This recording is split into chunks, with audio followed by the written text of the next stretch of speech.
There we go. Okay. That should do it. Hello, everybody. Welcome back to Paleontologizing. Are we on right now? Excellent. Okay. If it's your very first time here, then welcome to Paleontologizing. I think are we getting a raid right at the beginning? Shoot. Live broadcast. Anything can happen. Peep Show TTV. Hello, everyone. And welcome back to Eastern Utah. Welcome back to the earliest Cretaceous Cedar Mountain Formation. Welcome back to a live dinosaur dig with the Utah Geological Survey. Welcome back to live science outreach with Paleontologizing. My name is Danny Anduza. I'm a dinosaur paleontologist. I'm here on Twitch trying to do some good old-fashioned science outreach. By broadcasting to you live via satellite from here in the middle of nowhere, Utah desert. There's a satellite dish over there. Hoping to show you how field paleontology really works, at least the way that we do it here with the Utah Geological Survey, part of the Utah Department of Natural Resources. We're working, like I said, at the very bottom of the Cedar Mountain Formation, the earliest Cretaceous, about 142 million years old, and we've got a new species of iguanodont dinosaur, and who knows what else that we're going to find in here. We've got about a week left during this field season. A week left of this field season. We've been out here for 2 weeks at this point. This is day 14 of streaming and digging. And I'm really glad you're here. If you have any questions at all as we do this, questions about natural history in general, questions about paleontology specifically, questions about and that's kind of why I do these streams. That's why I have the chat here. I'm out here in the first place, is to try and give you a first-hand peek into how this sort of thing really works. So if that sounds interesting to you, I hope you stick around and don't be hesitant with those questions. Man, it's so bright out, I can barely see the screen. Gotta take my sunglasses off. Salamander, good to see you. In 528, Pate B, Charlie's Dragon, Miss Drop Bear. I think I saw Claire Burr and Golganek up there too. Is that right? Chloe 104, Peep Show TTV. How was your stream, Peep Show? I hope it was really good. Good stuff. And Wolvulus, what's shaking with you? Hello, Claire Burr, Golganek. Howdy, everybody. It's really hot today. It's really hot. We'll go take a look at the thermometer. It's got to be over 100, I presume. Let's go see. But we're kind of approaching the final stretch. We will be, I think our last streaming day will probably be next Wednesday. And today is Friday, July 31st, 2026. Thermometer says 104 in the shade. Look at that. Oof. Now's a good time for some water. And yeah, maybe for me to introduce myself real quick. Yeah, anyway, my name is Danny Anduza. I'm a dinosaur paleontologist, and this is, believe it or not, how I make my living as a paleontologist, is by doing live-streamed outreach like this. So this summer, this is my third field season this summer, I guess. My third crew that I've worked with. I think we'll do at least 4 this year total. So we're about 3/4 of the way through. And, yeah. It's been a dream come true being able to do this kind of thing, be able to do field work, write papers, get them published, conduct research, present at conferences, and also do outreach at the same time and have that fund the rest of my activities. I really do think that this is potentially like a new model for people to find employment in the sciences, self-employment. Certainly not for everybody, but I've been really lucky to be able to make this work so far, and that's only because of the generous support of this community. Yeah.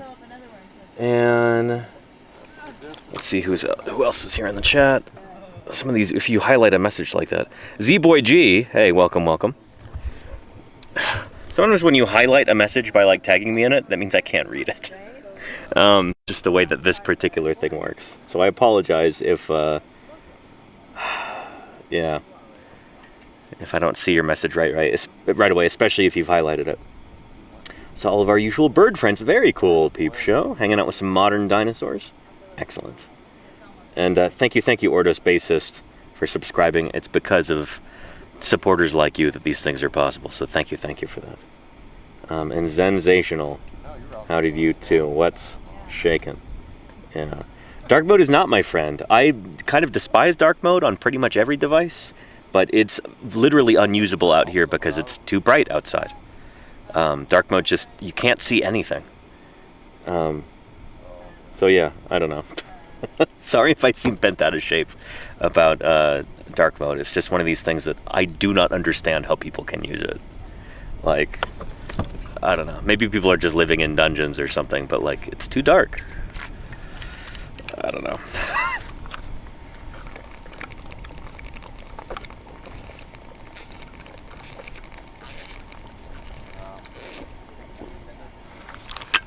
There we go.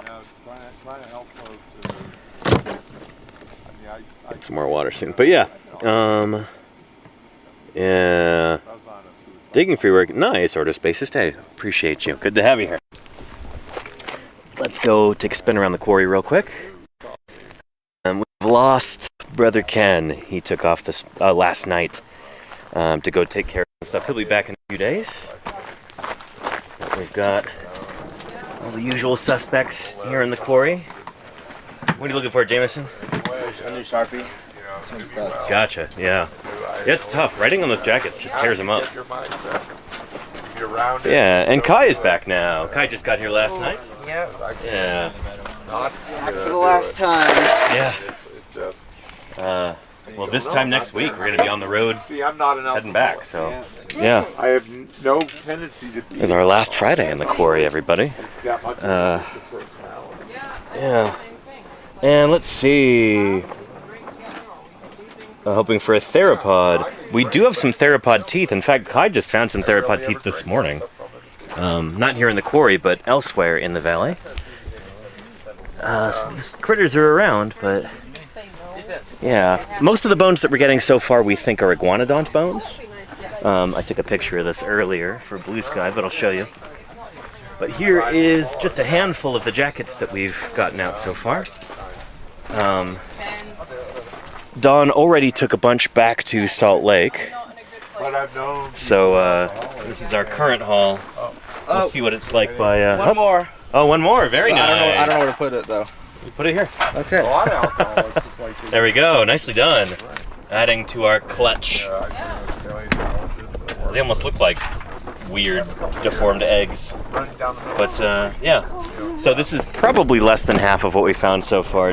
Don took, as I understand it, the rest of them back to Salt Lake already, including the big scapula that I was working on. So this is not our complete haul. This is just about half of it. Hopefully we'll double this by the time we leave, at least.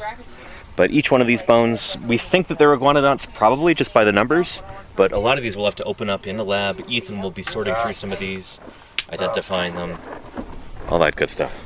So yeah. Yeah. And Claire Bird, the teeth that Kai found was just out prospecting. Yeah. Pretty cool. Paleontological eggs, exactly, Golganek. Yeah. Here's that one that I was doing yesterday on stream, and then I ran out of ink. The drawing got all messed up. But yeah, could be a little femur from a baby iguanodont, maybe. So yeah, I think let's set the camera down and we'll start digging. Yeah. And just find them prospecting. I mean, that's how we find anything, you know? I'm always a little mystified by, like, how do people think that we find things? We walk around and we look. That's how you find fossils. People go, oh, don't you have some sort of magical, you know, LiDAR-powered dowsing rod or something? No. We go out and we look around, and that's how we find fossils in the first place, by prospecting with the old Mark I human eyeball. But, yeah. And there you go, Charlie's tracking you. Oh, no, and that's a good point, Charlie's Dragon, yeah. But, yeah. with things like loose teeth, you can just find them on the surface. We have found some here as we've been digging, but yeah, oftentimes they're just on the surface. Whoa. Oh, shoot.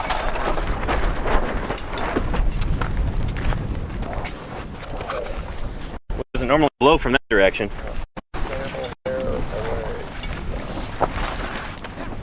Alright. Let me know if you guys need another set of hands. I don't know how this was, I don't even So know how that this is supposed to go on a nail. Did the nail rip out? I guess so. Let's keep it on the ground. Yeah, I don't know. I think... Wait, what's it going to? That is... Yeah, I'm not sure that we were even using that line. I think that one may have been held on with a bungee ball to come off of one of the... That was bungee ball to a stake. Right, so it might be running into your butt, Marcello. No, it's right there. Ah, here. Oh, okay. Yeah. Okay. Do we have a bungee ball long enough? Oh, did this one just break? Probably what happened, huh? There we go. Dang, bad Casualty. Let me get you another one. Dude, thank you. Yeah. We should have a bungee ball over here somewhere. There's one. Will this one be long enough? Here's a bunch. Okay, we want one of the red ones, I think. These tend to be longer and a little bit more resilient. In a relationship, you can be a mutual. Marcello. Thank you. Oh, this is gonna be a good one. Yeah. Should be longer and a little stronger.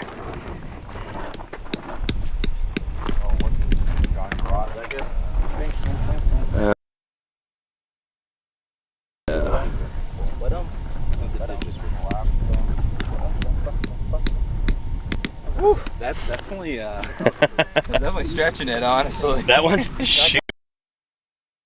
As long, I mean, that's probably why they're breaking. Yeah. Keeps it taut though. Yeah. Could be worse. Could be worse.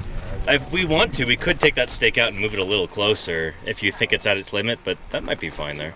Yeah. Well, How taut is this?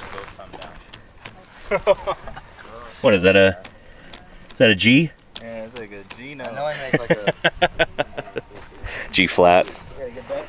I don't have perfect pitch. I can't tell you what note that is. But yeah. And Ardenart or Ardenenart. Chill out. You don't want to get timed up by the mods. But good to have you here. Welcome to Paleontologizing. There is a huge predatory dinosaur, big Carcharodontosaur, that we have in this formation, and we've not found more than like a few teeth and I think a quadrate from that critter. So it could turn up here in this bone bed. We know that animal is in this environment. There's a big Carcharodontosaur that maybe may have rivaled Tyrannosaurus in size. We don't know because we haven't found the skeleton yet. But indication that kind of critter is here, part of this fauna. So yeah. Anywho, yeah. But yeah. And Win 528 says even the predators tended to evolve into story of Dinosauria. The first dinosaurs that we have from the Triassic of southern continents like Argentina and Africa, or excuse me, South America and Africa, countries like Argentina and South Africa.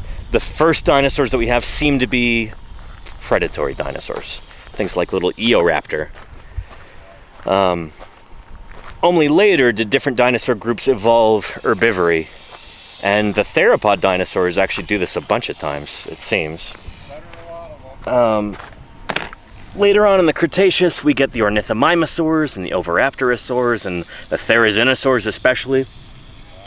They all seem to have been herbivorous, or at least omnivorous. So yeah, going vegetarian is a thing that different dinosaur groups do. Let's pull out a diagram to help illustrate this point.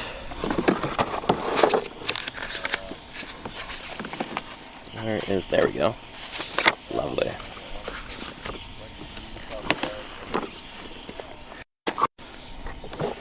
Let's So I'll take my water out too, because I'm going to want some of that.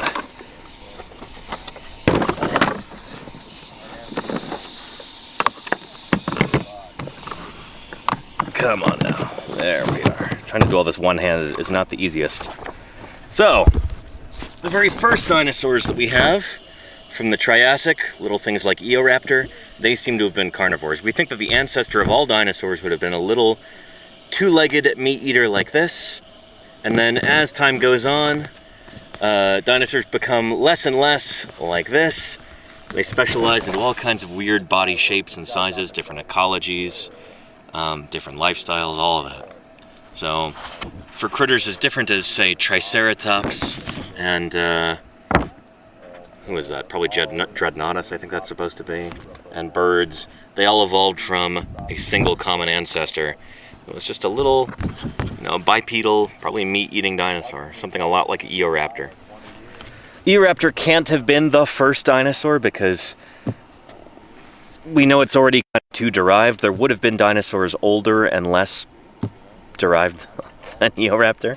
But that's... You ask most paleontologists, what's the earliest dinosaur we have so far? They'll say, probably Eoraptor, I guess. From the Estiguolasto Formation of Argentina. Oh yeah. Hope that makes sense. Yeah. Ardenart says, how can AI help us in finding more information about dinosaurs? It kind of can't. Don't trust it. I look up things. The few times that I've, decided, okay, I'll waste some time with this AI stuff, the information I've always found to be either extremely basic to the point where, you'd be much better off just reading it on, Wikipedia or something. The AI stuff tends to be really dumbed down and oftentimes incorrect, so... No. I don't know. I do not have a high opinion of all this AI stuff. Most of it it's smoke and mirrors. The whole thing is kind of a scam. Yeah. And, the Chill says that would plant species diversifying and probably leading to more edible mass to consume. Some more herbivores, right? That's a good question. Anytime we're trying to make, big connections between things going on in plant evolution and dinosaur evolution, it gets tricky. These are really difficult things to actually demonstrate. They might make sense as a story, but science is not about coming up with stories. Science is about testing ideas using evidence. And that's tricky when you get these really large-scale things. But there is something interesting happening where, here, I'll show you in a different diagram.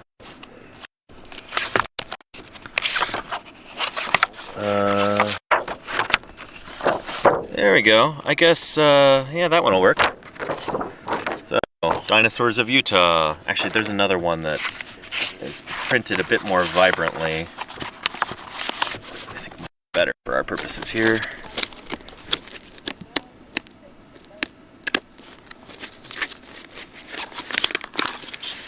Hold your horses and I'll find it. There we go.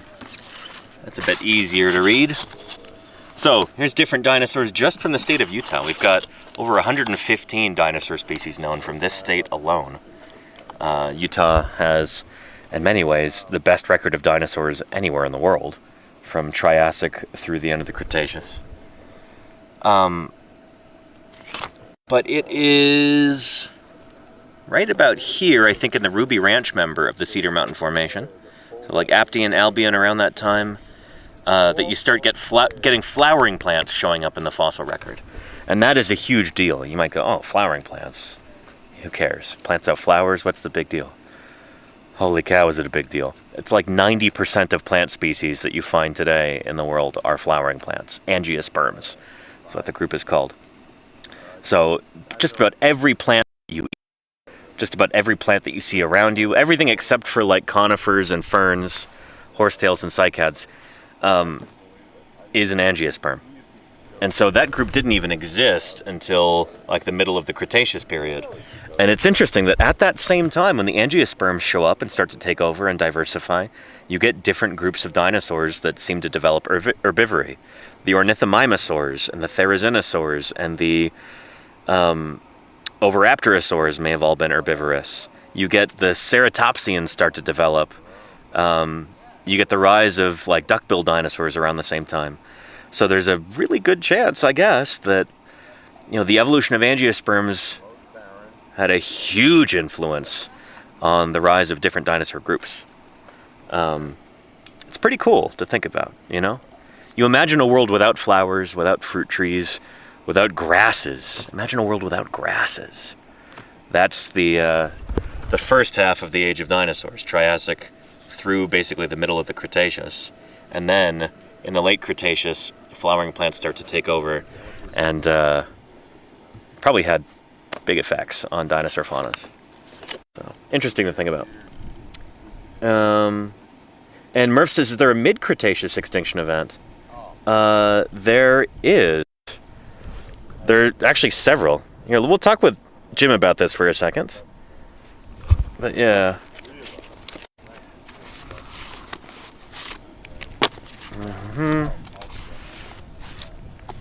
Put these back in here. Let's get some water, and we'll ask Jim about the Salamanian-Turonian extinction event, I think it was. It primarily affected critters in the oceans, but it was still a big deal. But some of the other terrestrial groups, like Spinosaurs, group of dinosaurs, they may have gone extinct because of this.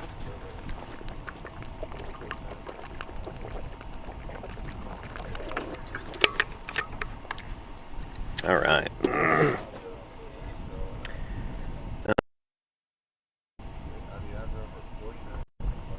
Yeah.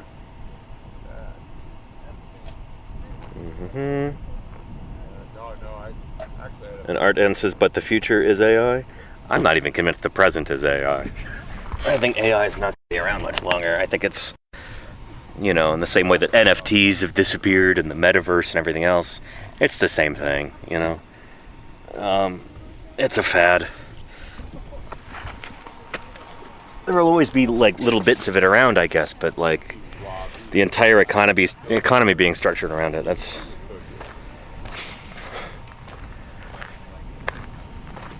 I'm not bullish on it, I'll put it that way. What about loyal and dedicated? Herd it up, did you ride your horse? So here we've got Utah State paleontologist Jim Kirkland overseeing things here in the quarry. That's how they lived. That's how they took over. He's been digging dinosaurs here in Utah and just over the border in Colorado for 50 years now. 54 years, I think. But yeah. Jim is Mare's milk and mare's blood. This is crazy. Mixed it. Anyhow. This is crazy and scary. Yeah, I ate a lot of I found bad another liver bone. back then. But I was living on nothing. I mean, it was like, I'm going to school. My textbooks weren't very expensive. It was so cheap. And I look at people and I feel for them so much. Oh yeah. No, things have gotten so much more expensive. It's nuts. $10 a semester. Yeah. School is virtually as good as MIT. Right? Yeah. I mean, we had one PhD professor for every 16 need, or Jameson? 17 students. Ah. I mean, one PhD for 17 students. Right. That That's was an excellent ratio. ratio, yeah. Yeah. And they were probably getting paid better back then too than they are today. Yeah, and they were professors. That was amazingly cheap. Yeah, yeah. This is in New Mexico? Yeah, VLA array we're just building that while I was there. Yeah. Which is still science. And Los Alamos up the road, Sandia Labs. Yep. Langmuir Atmospheric Laboratory, the Blue Tech Comet Observatory. I mean, for science, Pure Minds was right there. Yeah. It was a science magnet. That's awesome. Yeah. Dave Thomas, my professor Taz Roswell, which was a true. He's the guy that taught. Give a talk of Dave. The balloon debacle. Yeah. It was his. On this side. It was his professor. Charlie Moore. That's really funny. We got to know this. Those of us that lived there. Yeah. That this is what happened. It's so funny that it became this pop culture phenomenon when it was literally just like a high altitude weather balloon. Absolutely. I mean, did it. Charlie Moore. You set up. You got TV shows. Talking about Roswell. And did anyone give you any money for your, for your contribution to this? Nothing. Industry based Did around they that. fund your research? Nothing. That's how it goes. But yeah. So, Jim, we had a question about if there are any mid-Cretaceous major extinction events when a bunch of critters die out. We were Well, talking about yeah, the marine stuff. Cenomanian Turonian Yeah. is a big extinction, but it's mostly marine and freshwater. Uh-huh. I mean, globally marine, it's like the biggest extinction, marine extinction, probably between the Triassic and the end of the Cretaceous. Yeah. Because the Jurassic one isn't that big marine-wise, Right. or the Aptians, but Cenomanian Turonian, huge. Plankton, a bunch of plankton went out, all kinds of things. Stepwise, you have a major deep anoxic event that came so shallow where the oceans basically died, Right. that it actually flooded into the shallow inland seaways. That seems to have been one of the factors that it came up to a few hundred feet, killing, no oxygen. Sure.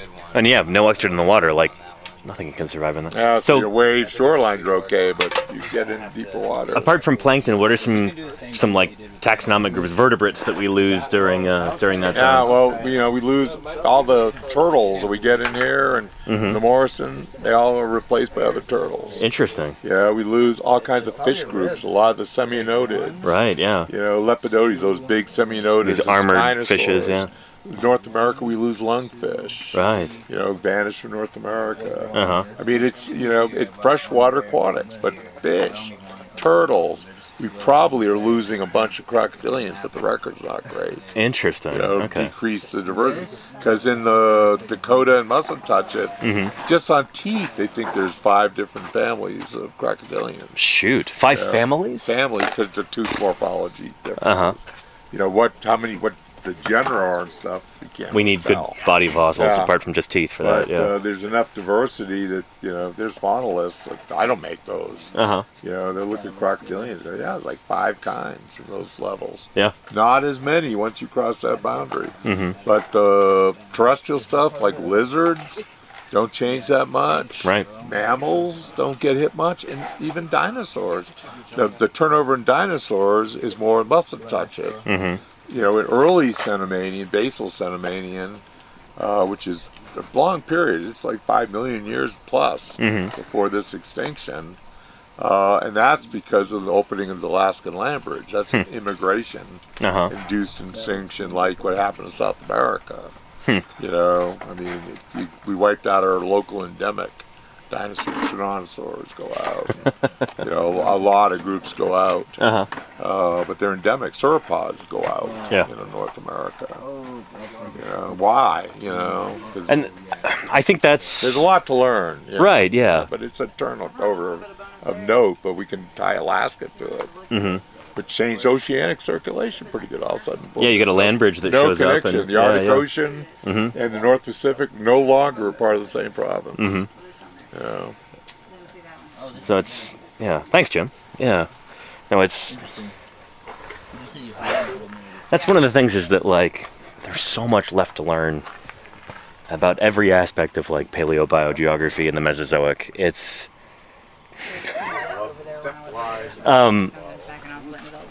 And I think a lot of people who are non-specialists are familiar with the 5, like, major mass extinctions in Earth history, the Big 5. But those are not the only, like, big extinction events. Those are the ones that everybody talks about, but there's other ones too. The Jurassic Cretaceous extinction event. We're working in the aftermath of that here in these rocks. Seeing that recovery fauna when critters started to bounce back after that big die-off. Also, like Jim was saying, the Cenomanian-Turonian boundary. I'll show that to you on here. Just so it starts to make a bit more sense, hopefully. And our diagram. So, these are the different geological formations. And then here's the ages here. So in the Cretaceous, Berriasian, Valanginian, Hoderivian, Barremian, Aptian, Albian, Cenomanian, Turonian, Coniacian, Santonian, Campanian, Maastrichtian. So at the Cenomanian-Turonian boundary, right here, that is when you've got a big extinction event. And that's when we lose critters like Spinosaurids, completely gone. Jim was saying lungfish in North America, extinct. We've never had lungfish come back, to my knowledge, after that. All kinds of stuff like that. And it's only through intensive study of these rock layers and the fossils in them by thousands of people around the world that we can start to make these connections. It's like, oh shoot, no one's found a lungfish in North America that's older than the Turonian, or younger than the Turonian rather. They're just gone, you know? We wouldn't know this sort of thing if it weren't for literally hundreds of field crews going out and doing this kind of work. Like the sort of digging that we're doing here in the quarry, collecting as many specimens as we can, documenting them, all that. There are dozens of other groups who are doing this kind of work. We share this work with one another. We use it to try and paint a picture of what the history of life on Earth is. You know what I mean? I guess what I'm saying is that this is a big collaborative enterprise. This is this is not the domain of like, oh, the lone genius in the laboratory. No. Science, especially nowadays, is a collaborative effort. It's a community thing. Like, the work that we're doing here, in many ways, we are standing on the shoulders of giants, you know? The idea that we have this geological column, this time scale that we can look at, there was a tremendous amount of work that went into that.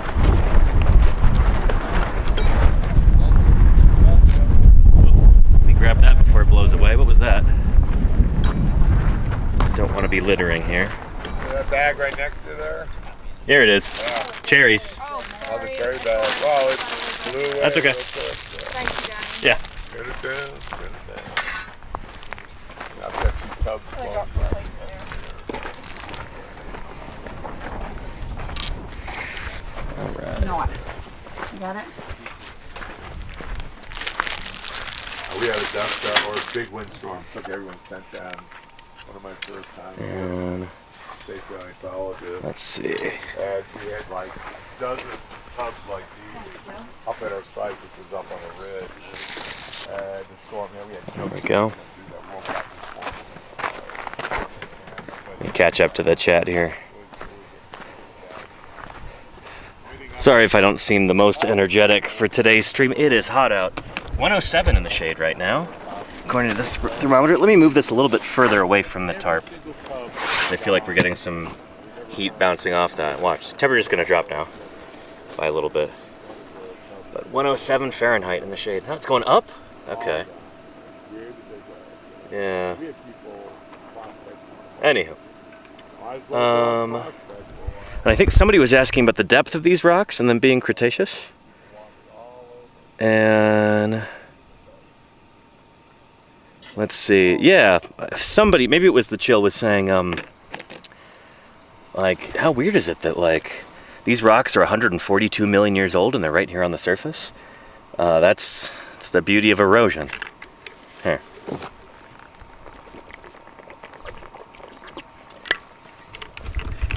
So, oh man, 108.3, it's just going up. Gosh darn. Ugh. And then we're going into the sun.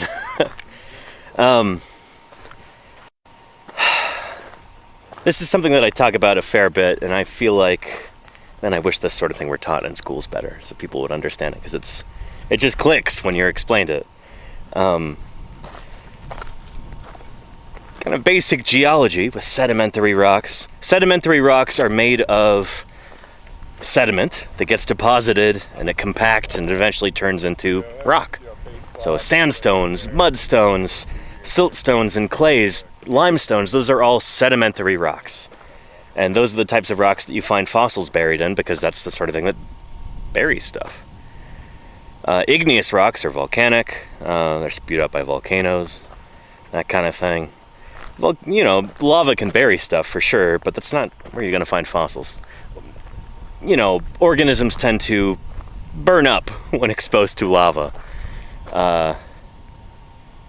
You could probably run an experiment at home to witness this. I wouldn't recommend it though. Likewise, metamorphic rocks are either sedimentary or igneous rocks that get metamorphosed. And metamorphosing rocks also has a tendency to destroy any of the fossils inside. So sedimentary rocks are where you're going to find fossils. That's why we come out to places like this, where you've got tons of sedimentary rock just exposed on the surface. Not a whole lot of plant life obscuring it. No parking lots or Walmarts built over it. Just exposed rock as far as the eye can see. This is a spectacular place to find fossils. Now, these rocks here are from the earliest Cretaceous period. So just below these rocks, in fact, if I were to dig a pit maybe 10 feet down, we would probably hit the Morrison Formation, the uppermost Jurassic. The Cretaceous period comes after that, and we're at the very bottom of the Cretaceous here. 142 million years ago, give or take, this area did not look like this at all. It was a low-lying kind of floodplain, very wet and swampy. There would have been ferns growing all over the place. We know this by looking at these mudstone rocks. Clearly this was like a swampy, still wetland. And there were ferns growing everywhere because we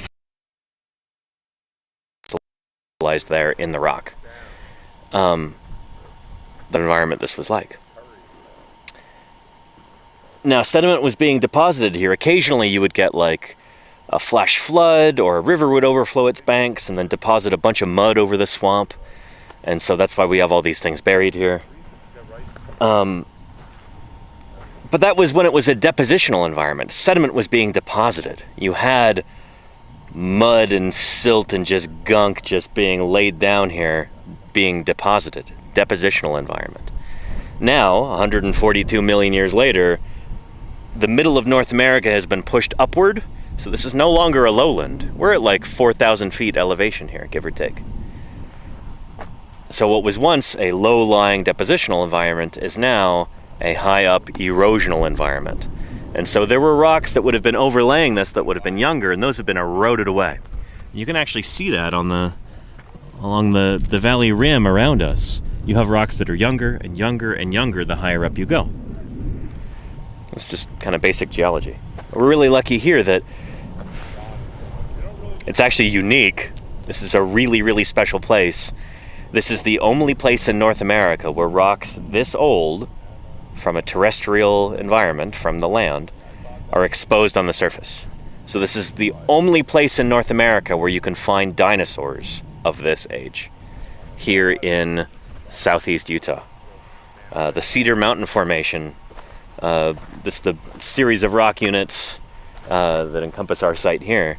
This stuff was pretty much unknown like 40 years ago. When Jim first started working here, there were no dinosaurs named from the Cedar Mountain Formation. In fact, people thought there weren't fossils in the Cedar Mountain. Like, you would pick up a rock hounding guidebook, like, oh, here's where to find, geodes and agate and stuff like that around here. Some people are really interested in this. They come out on the weekends and they look for pretty rocks. And so you would buy guidebooks that would tell you, here's what the age of the rocks are, and here's the kind of, gems, precious stones, agates, whatever you want to find. They said, oh, Cedar Mountain Formation, noteworthy for its lack of fossils. People just weren't looking hard enough. It turns out, when you go through the Cedar Mountain Formation, there's fossils everywhere. They're just not as obvious or necessarily as pretty as you get in, say, the Morrison Formation or in other geological formations that are younger. So anyway, I hope that kind of answers your question. So much dust on the screen. Yeah. And let's see. And you were saying that the color of the fossils there was different from Montana. It is, in fact. So the color of fossil, or really any other kind of fossil, is dependent on the local lithology. So when bones or other organic materials get fossilized, they're taking in minerals from the surrounding sediment and from the groundwater. And that'll dictate what colors they are, how strong or fragile they are, how lightweight or heavy they are, all that stuff. Now, the bone in the Cedar Mountain Formation here tends to be kind of punky. A lot of it's not particularly beautiful looking. It's kind of grayish, brownish oftentimes. Sometimes it's very similar or identical in color to the surrounding rock, which makes it really difficult to excavate. It's just sometimes you got to be real careful to make sure that you're digging through rock and not bone. But you go down just below here into the Morrison Formation, that bone tends to be really mafic. It's really dark colored. Sometimes it's like jet black, and it tends to be much stronger, better preserved than the bone we get up here in the Cedar Mountain Formation. And I don't know the exact details of why that is. The all the nitty-gritty chemistry that goes into color and different consistency and everything else, I don't know that. But we can go talk to Jim about it if you'd like. He's going to know more than I do, certainly. Yeah. And Iguanodon sartensis is charcoal black. Yeah, there you go. Yeah. And Gary Ankelis says regarding the Cedar Mountain, sounds kind of like when they pointed the telescope at the starless patch of night sky and found more stars. There you go. That's actually a good analogy. I like that a lot. And Techbird, the Cascade Mountains. Yeah, a lot of mountains used to be at the bottom of the ocean. That's orogeny for you. That's mountain uplift. You can go up, climb the Himalaya and find marine fossils in there. Shells from invertebrates that used to live at the bottom of the ocean. We live on a dynamic planet. It's always changing. Mountain ranges are going up and being eroded away. Continents are moving around, crashing into each other and splitting apart. All kinds of cool stuff going on. Again, we wouldn't know that if it weren't for the study of geology. If we didn't have this window into the past that this field gives us, we wouldn't know this stuff. So it's cool to think about. Yeah. And did you happen to watch Chemo's Instagram thank you video? I did not, but here, while you're reminding me, I want to share a link. Chemo opened up a Cash app so that if anybody wants to throw him a few dollars to help him get to SVP this year, then please feel free to do so. Let me find that real quick. Here we go. $ Chemo Washington 88.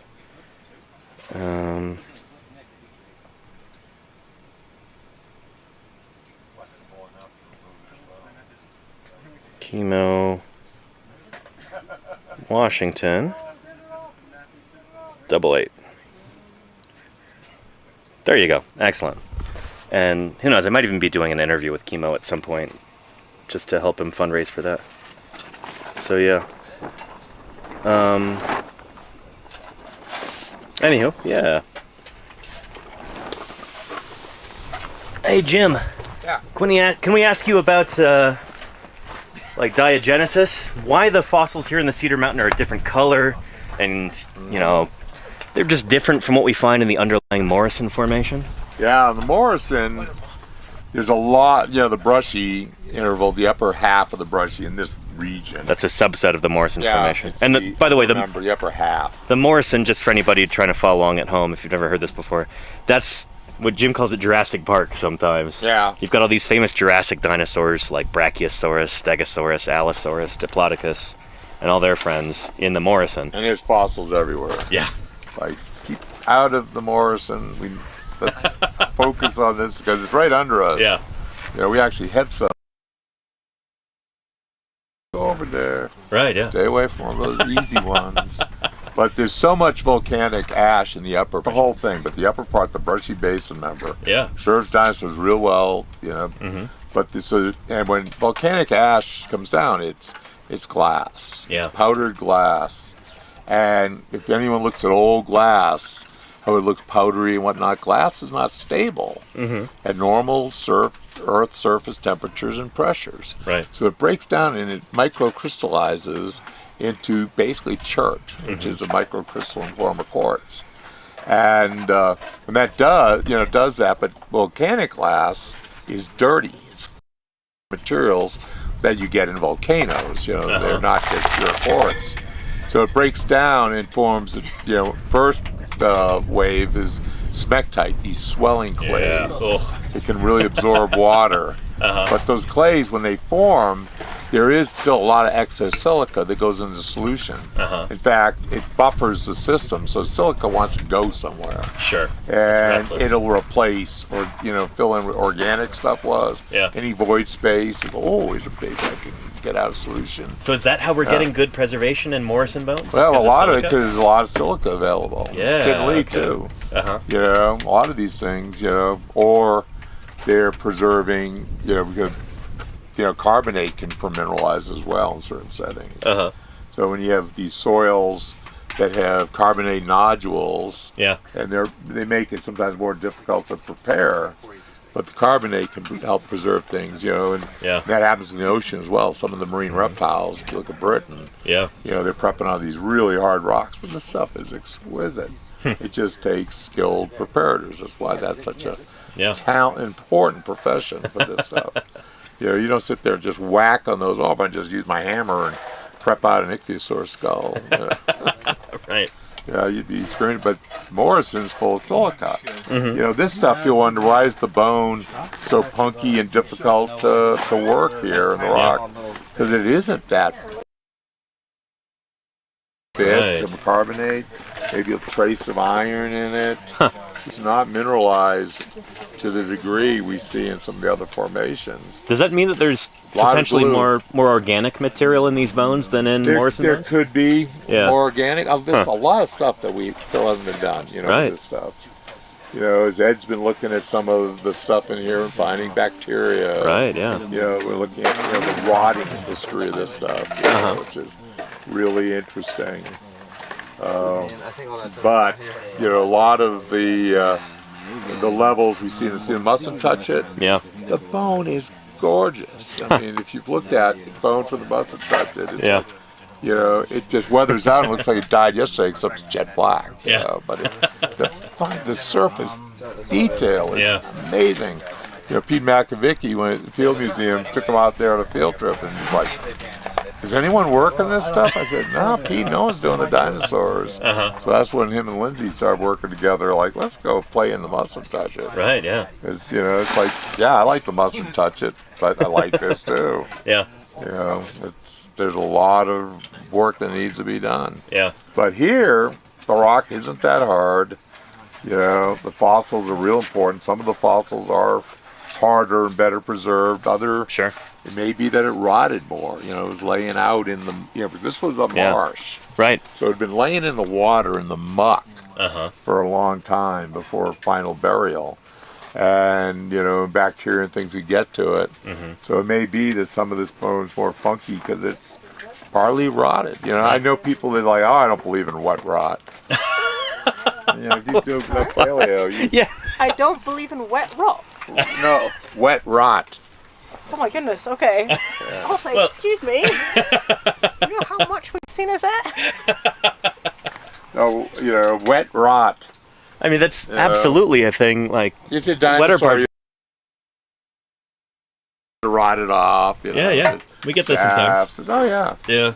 It's like, and this stuff was, probably droughts when it was dry, but there's not a lot of evidence that a lot of this stuff was like left high and dry much, which is why it's probably here to begin with, because we're in an area, in a zone, it's basically stacks of paleosols. Right. And soils, plant roots getting into bone, will destroy it. It's fertilizer, bone meal. So you often see modern bones just riddling, with roots. And even here we see modern roots going into the bone, eating the phosphorus, absorbing the bone minerals as fertilizer. You're sitting here 100 million years waiting for us to come down there and feed off you. These vampiric desert plants. They're a pain in the butt sometimes. We're talking about these modern plants that are up here right now. Aquatic things, like you look at the roots out here, they're horizontal. And plants growing in aquatic environments absorb a lot of their nutrients out of the water column. So it's not as big a thing, but desert plants and on land away from water. They're going down and searching for things. You get a very different kind of weathering of the fossils. Well, it's one reason we get a lot of fossils in wet environments. Soils may be good if you get early carbonate stuff, nodules. But if not, soils like we have stacked up here, generally wouldn't be a good interval to find fossils in. This laterite stuff, laterites you never get fossils in. So I love it because that's the boundary, stuff. And it's like, man, those are the worst rocks conceivable to preserve bone. Rainforest basically. Right. Really, really Highly wet. acidic. It's like the worst. Princeton Nerdist says in the chat, why couldn't we have had Jim as a teacher in school? It's one of the things I do regret. I like teaching at the university level. Yeah. But I get to do a lot more things than I would have if I taught the university level. Yeah. So you can't regret, but that's how I trap young people as interns and stuff and ruin their lives. Inviting us out here to come dig up dinosaurs and we get hooked, Just ruin their lives. Yeah. Yeah. What's their future? So cool, Jim. So me and Fisher have been working here in Doling's Bowl with Jim and Don since 2022 at this point. Not true. No, Fisher, Fisher was the year before, 2021. Actually. Yeah, the data is incorrect. Yeah. But Ethan has been working here since, when? 99. Before he was born. What was it? I mean, 2016? 26. I thought it was 2016, around there. Okay, wow. Yeah. 2015. He's been out here a long time.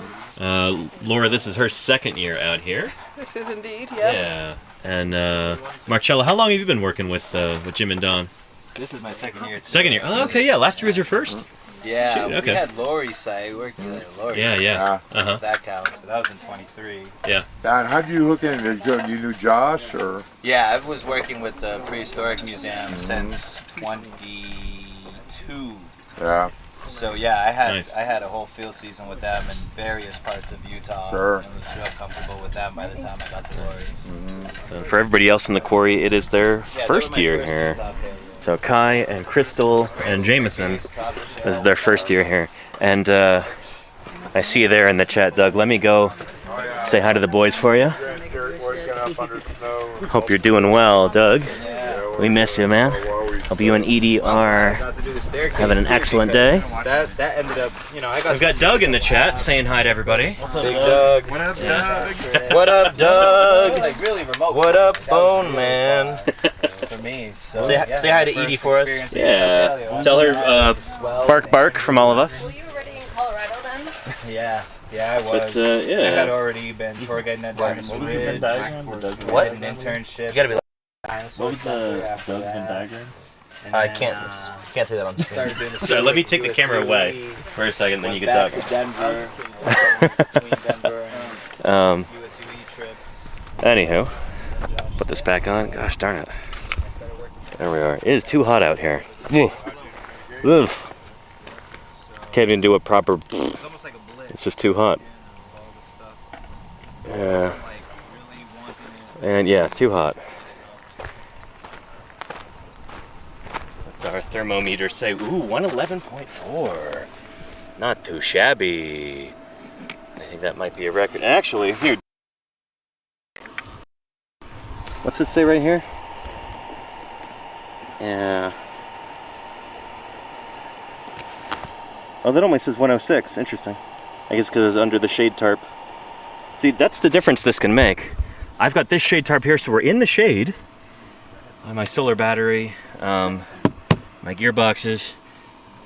But this is so much hotter than under the shade tarps over the quarry.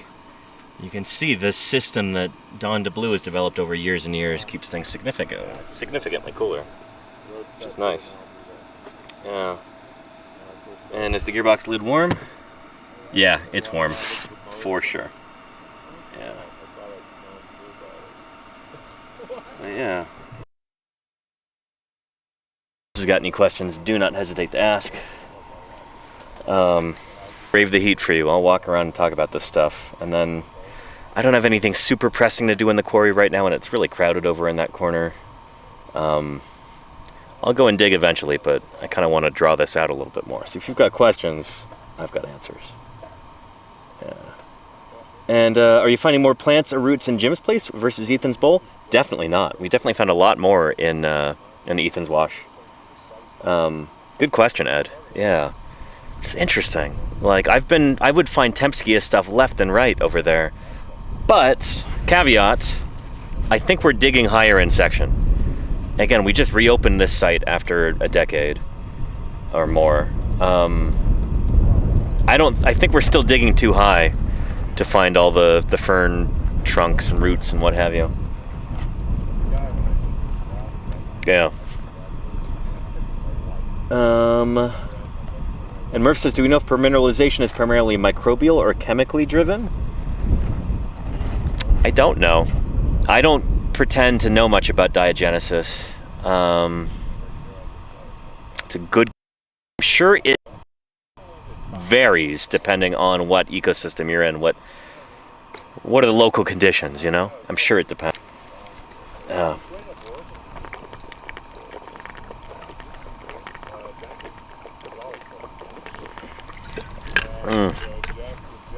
It's so nice to have cold water out here when it's 110 in the shade at 10% humidity. Oh boy. Yeah. And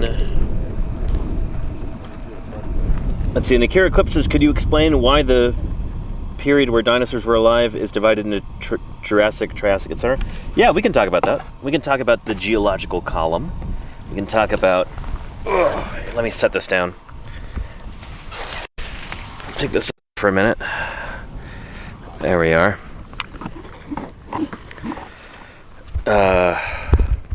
Let's talk about the history of our planet and how we've figured that out.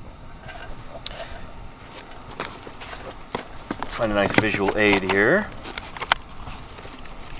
Looking. Bingar. All right. Geological time spiral, a path to the past from the USGS. This really is, I think, one of the coolest stories in all of science. One of the grandest and most impressive achievements that humanity's accomplished is figuring out, to the extent that we have, the history of our planet Earth.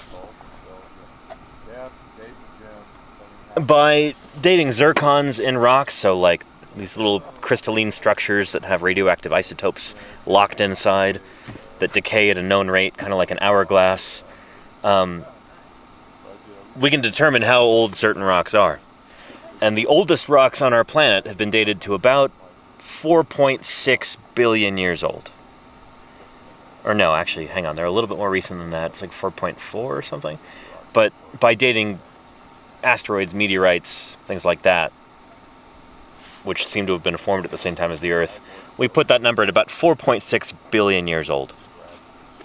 And so that's way down here, and then you get time spiraling as we approach the present. In the grand scheme of things, dinosaurs didn't live that long ago. I'll show you this view here. 4.567. Shouldn't that be BA or GA? Oh no, 4,000 million. Okay, yeah. Anyway, about 4.6 billion years ago, Earth formed, and then you get all these different events. Earth's magnetic field is established. Earliest photosynthesis, different glaciation events, atmospheric oxygenation events, and stuff like that. And then you get up into the Phanerozoic. This is the era of visible life. So most of the fossils that we have that people go crazy over are from the Phanerozoic. And that is subdivided into the Paleozoic, Mesozoic, and Cenozoic eras. And within the Mesozoic, that purple one is the Triassic, blue is Jurassic, green is Cretaceous. And you might wonder, where do those names come from? They're named after some of the first rocks that were intensively studied by geologists. So the Triassic comes after the Trias, which is a series of 3 different rock sequences, I think in Germany. And so they're like, oh, well, we found this here, and then we start finding the same kind of thing around the world. It becomes clear that those rocks are of the same age, and so they get called the Triassic after the Trias in Germany.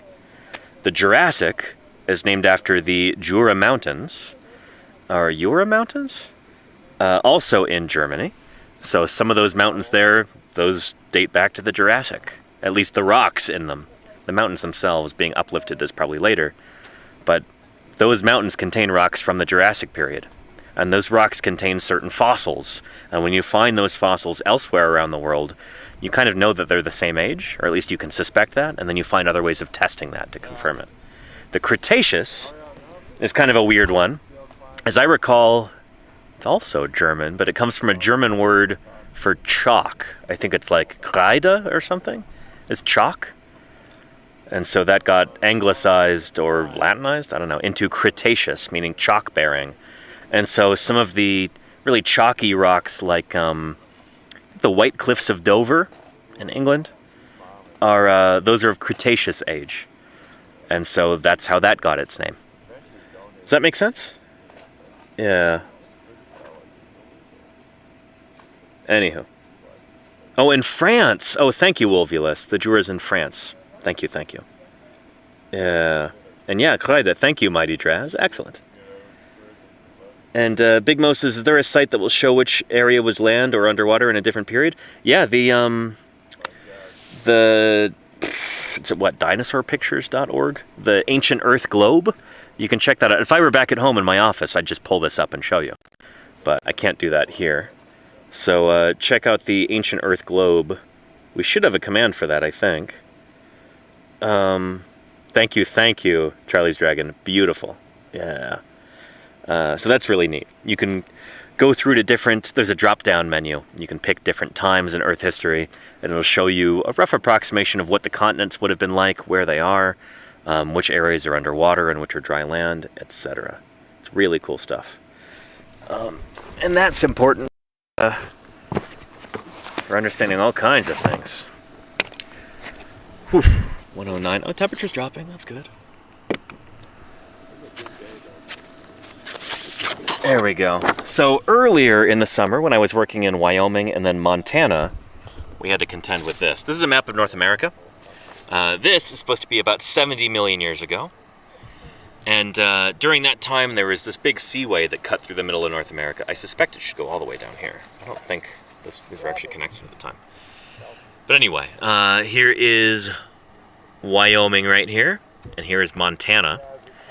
And as you can see, we're right near the coast in both of those places where I was digging earlier in the summer. This is 70 million years ago, when the Western Interior Seaway transgressed into the middle of the continent. This area used to be a lot more low-lying than it is today. But anyway, this is when sea levels were especially high. 70 million years ago, but let's go back in time to 130 million years ago, during the Barremian stage of the Cretaceous. Here's where I am here in Utah, southeast Utah, kind of near the town of Moab. As you can tell, no Western Interior Seaway. It's just not there. Much of California is underwater, over here. There's the California-Nevada border. Hope you can see that. But yeah, Western California under the ocean at this time, along with Baja California. Southern Texas is also underwater here. Yeah. But anyway, Utah was high and dry at this time. It's a little bit older than this, 142, but same deal. I want you to know an interior seaway in the middle of the continent at this time. Later, that is when the sea level rises and we get the Western Interior Seaway. And that is when we get those rocks being deposited. Those ones that are kind of in the middle of middle ground there. They're covered in shadow. Those hills there are part of the Juana Lopez formation in the Mancos group. So that represents the stuff that's shaded in shadow there. That is from when this seaway transgressed into the middle of North America and actually pushed all the way into Utah over here. So I think that Jim said that's maximum Western Interior Seaway coverage. Like, that's when the sea levels were at their highest. That's what those rocks represent. Yeah. And Chard says, welcome to Utah. Lived here for 60 years. Welcome, welcome, Chard. Good to have you. I am very much enjoying your home state. I'm from California, from the Bay Area. But I've come out here for the past, this is my 5th summer out here, working with the Utah Geological Survey. And I always look forward to this. You know, this is kind of a second home to me. So I spent 3 weeks every summer here for the past 5 years.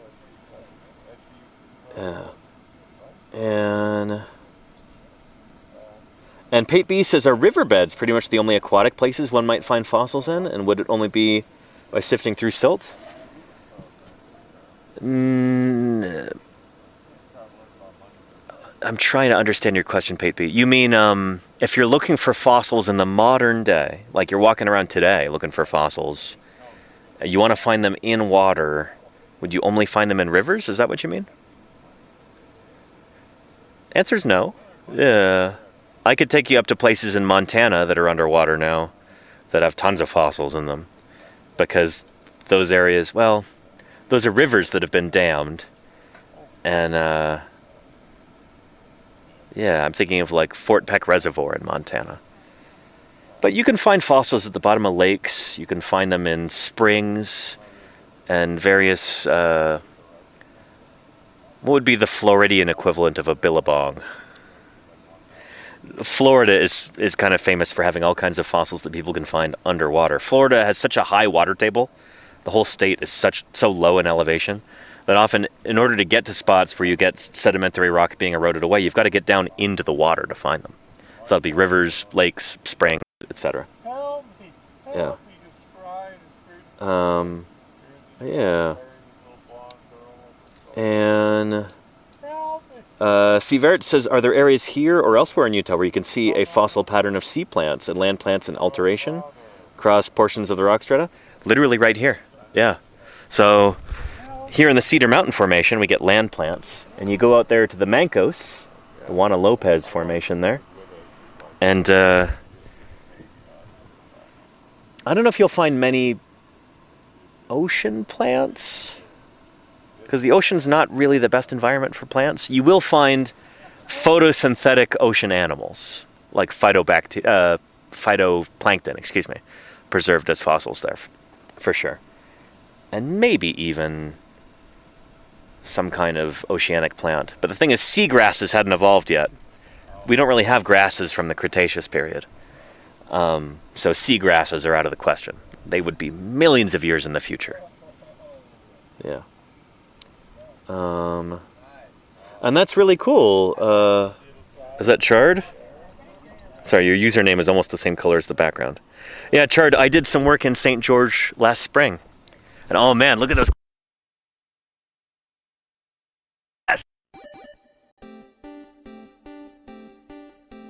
Ontogeny.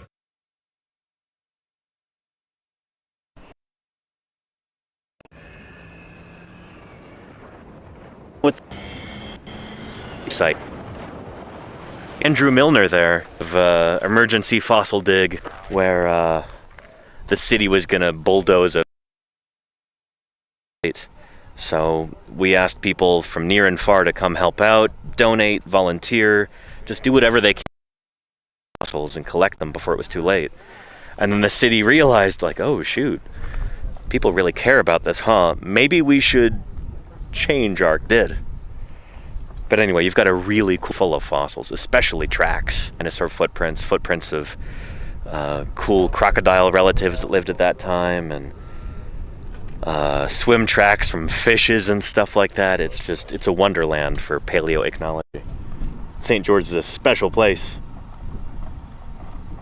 And did we have an issue with the satellite? What's going on here?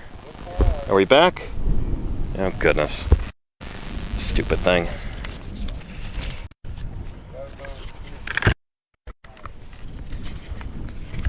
What's going on here?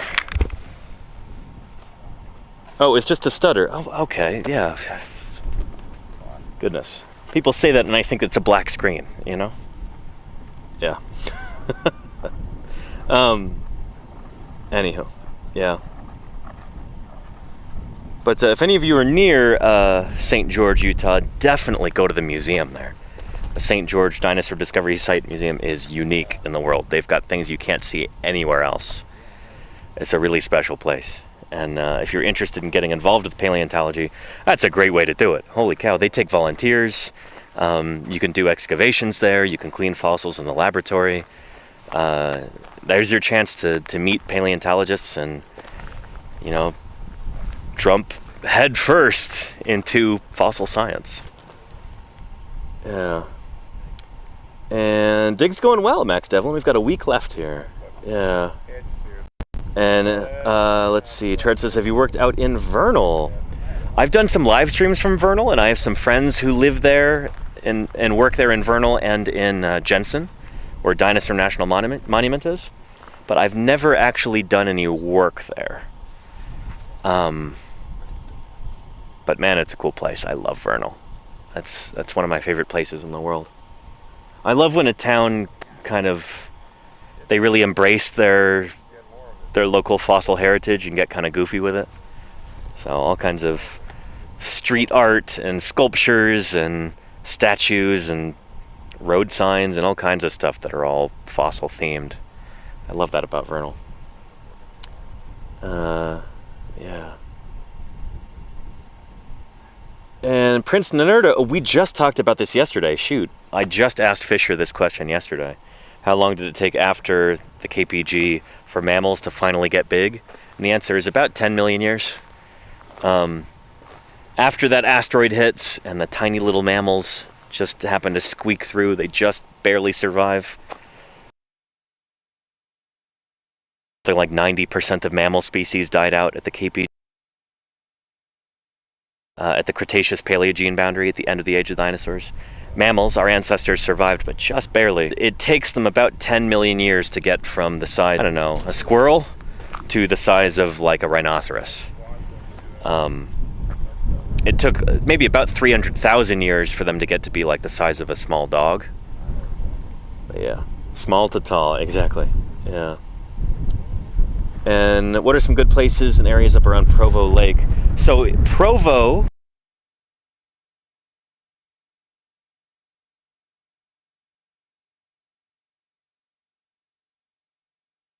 for BYU.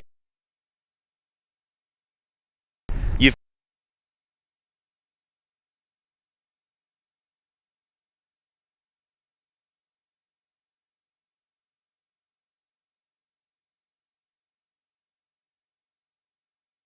him if you want. Yeah. Now it's a black screen. It's the satellites. We're back. Chill out, everybody. It'll come back. Again, I'm broadcasting to you from the middle of nowhere via satellite. We will get gaps in satellite coverage. Just happened there. So yeah. Again, people say, oh no! Stopped, I need to reboot all my gear. But no, that's not what happened. Hold your horses, it'll come back. Again, I'm in the middle of nowhere here. It's a miracle that any of this stuff works. So don't freak out. Yeah. Rhino squirrels, very funny Mayor's face. Yeah. But if anybody would know about fossil sites near Provo, it would be Jim, who's there in the quarry, the state paleontologist for the state of Utah. Yeah. Mm-hmm.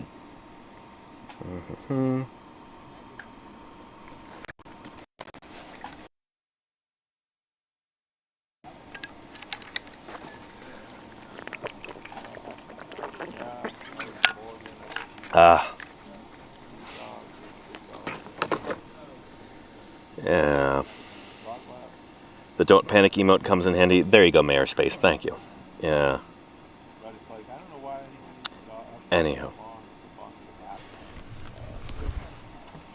Wow, down to 100. See the difference some clouds can make? Watch this shoot back up when the cloud passes. Yeah.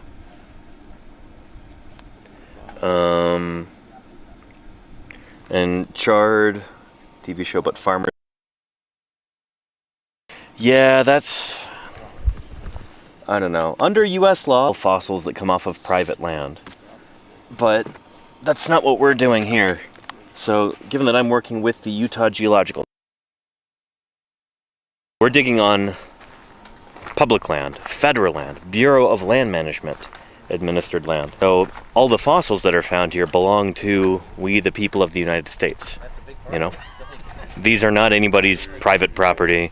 These fossils, by law, are protected and need to go to a museum, which is why we're collecting them. So everything that we find here is going to first go to the laboratory at the Utah Geological Survey. That's in Salt Lake City. And then after these fossils are prepared, so like cleaned up in the laboratory, their forever home will be the Natural History Museum of Utah up in Salt Lake as well. So there the fossils will be put into drawers. They'll go into the permanent collections there, and they will remain there for as long as there is a we the people. Long after we're all dead, hopefully. Those fossils will still be there to be studied by paleontologists and also enjoyed by the public. We're hoping that after this thing gets published, our new iguanodont dinosaur here, that we'll have casts made of the bones, and we can have mounted skeletons of these guys that can be shown off in museums in Utah and throughout the world. Yeah.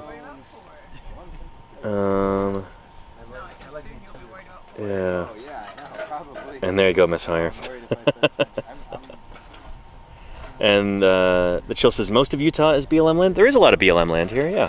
And there's also a lot of state. I think there's more state land in Utah than there is in most other states. Yeah. Careful. Sometimes thin blue. Time is it right now?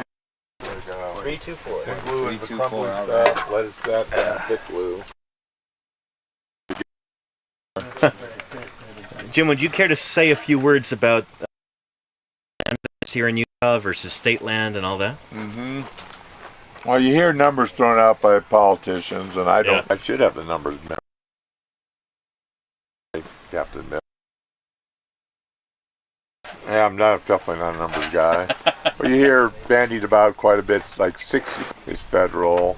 Maybe 70-80%. It could be more than that. Right. But in the way they parse out the land here, if it's not tribal, because there's a fair bit of tribal land, and it's not federal. But in public land, each square 6 by 6, which is a township, it's got 6 square miles. Yeah. Those 36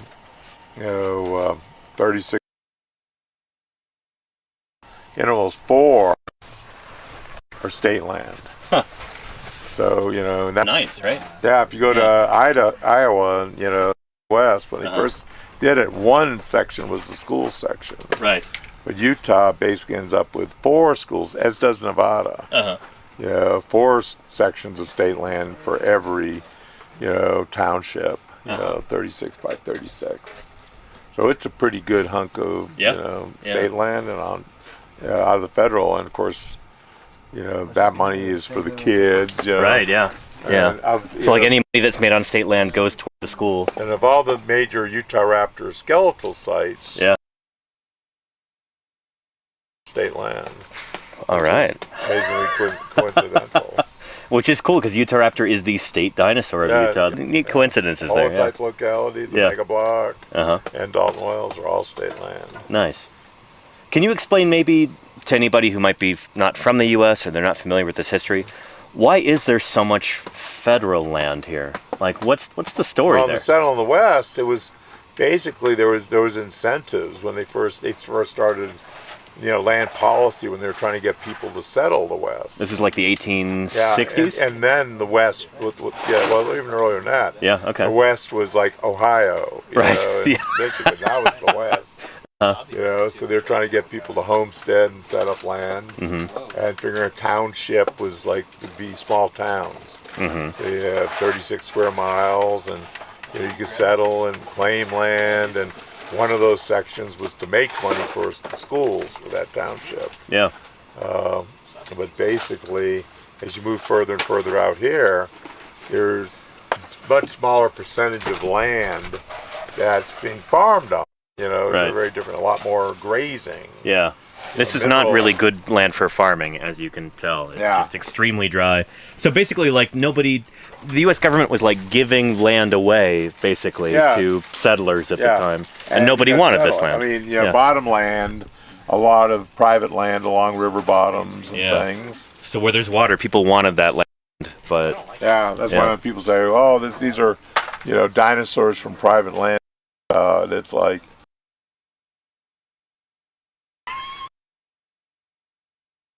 much rock on. It's not easy in Wyoming because of the nature of the land up there. There's a lot more plates, but there are some, but very, very public land, and it's it's a harsh landscape. Yep. And as people start to appreciate how beautiful, and it starts becoming some of the only like wilderness. Yeah. Like really undeveloped lands. In the United States, people have tried to say, well, let's keep some of this as undeveloped lands. And, if we might drill for oil here. It's like, how can we make money?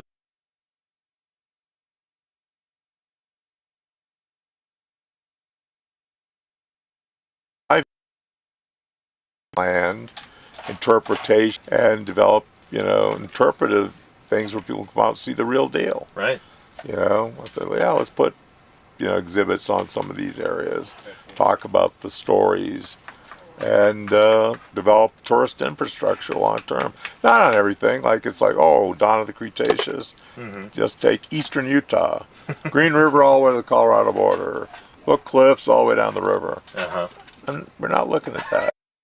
So don't worry, folks. We're not looking at. What we're getting into now is Jim's grand plan for a dawn of the Cretaceous national fossil beds, which this is something that we were talking about this morning. I really need to make a website about this, so I'm really jazzed to do this. Yeah, because it's long term, but it really is.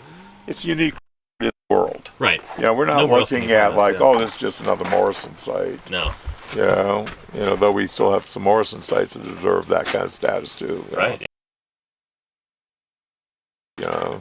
That's the biggest, probably the biggest site in the world. And it's just out there, and one group vandalized for decades and decades, but it's so big.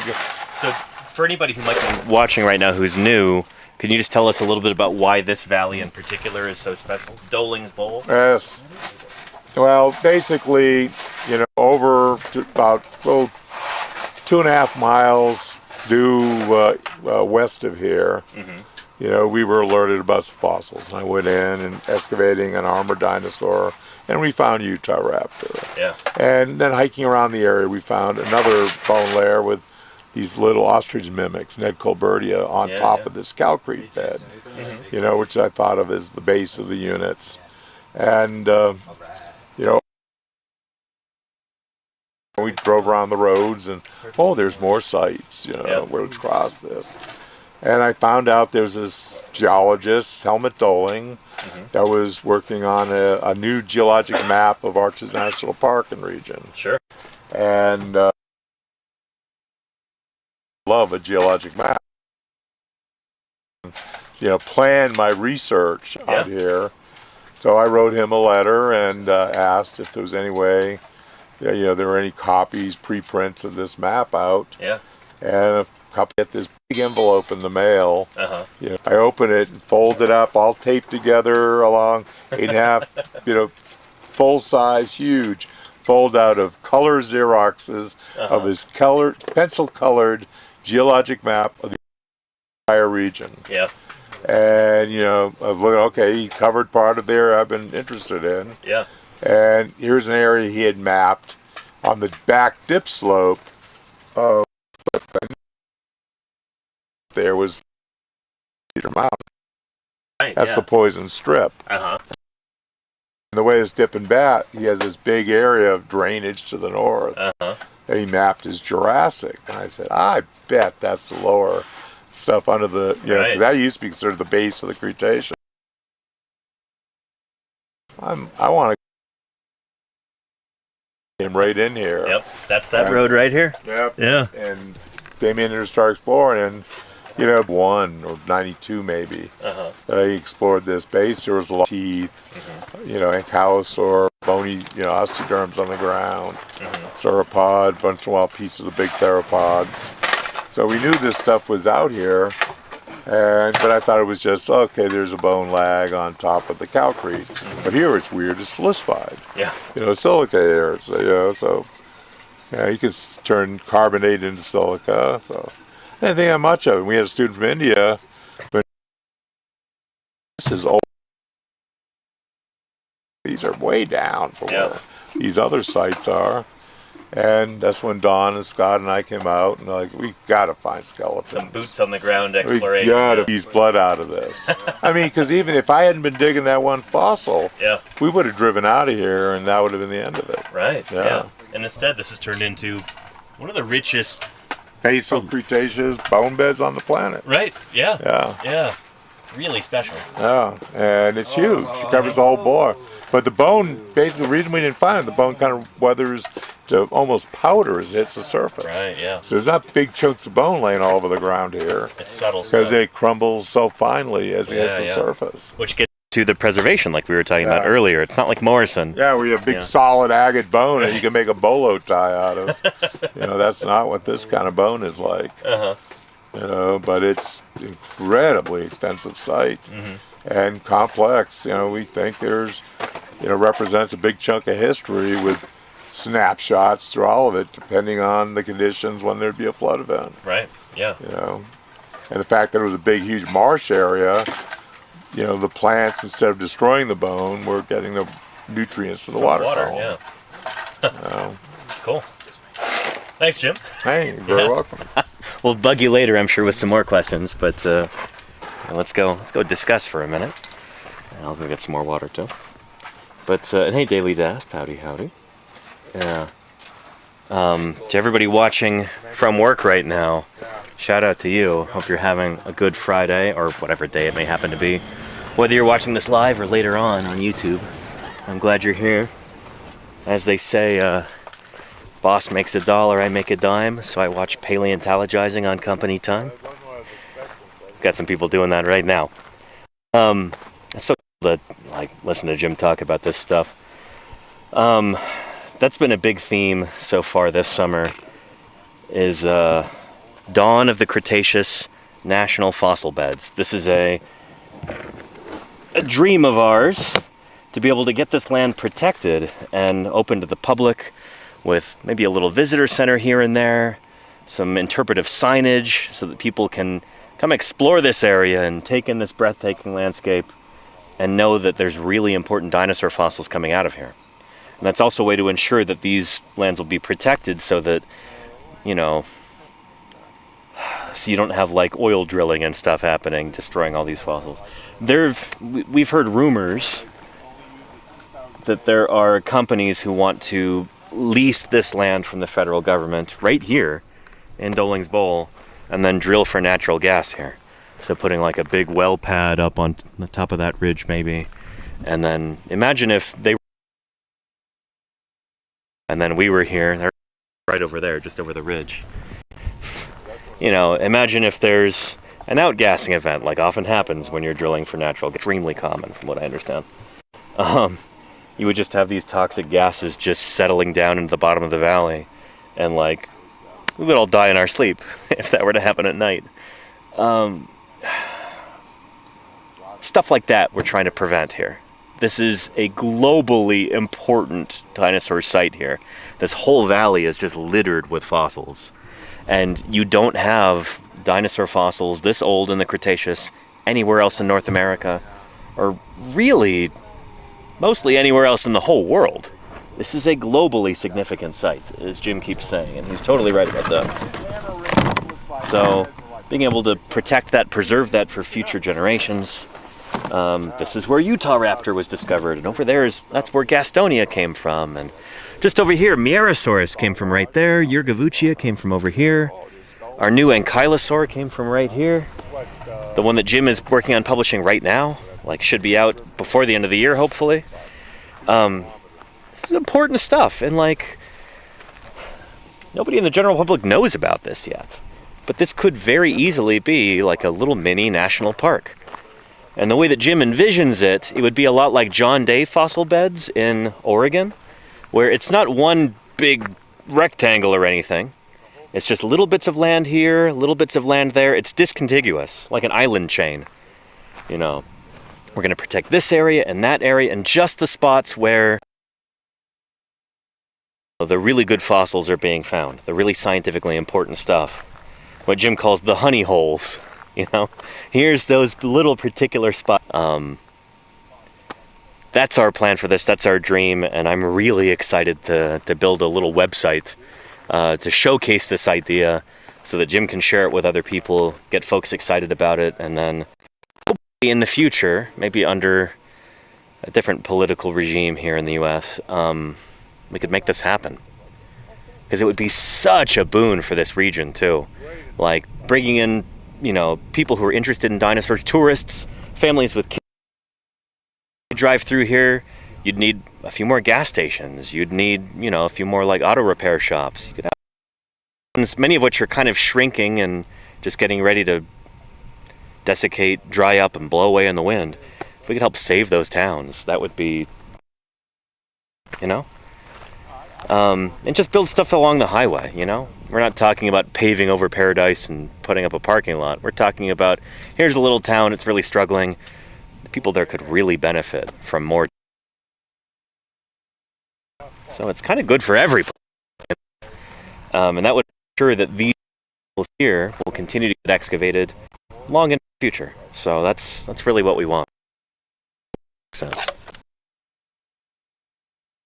Yeah.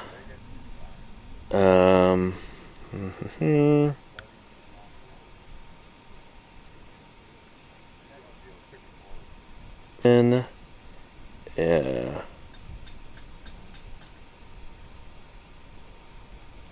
And I agree that I mean, that's why it's so important to protect stuff like this. And let's see, it makes it so hard to read when stuff is highlighted. Goodness. Is there a site that has been ruined by drilling or resource exploration? Folks in your industry are still angry about? Oh yeah, that happens all the time. Well, that almost, not for energy exploration, but that almost happened in St. George last year. Them trying to build an electrical substation over a really important fossil site.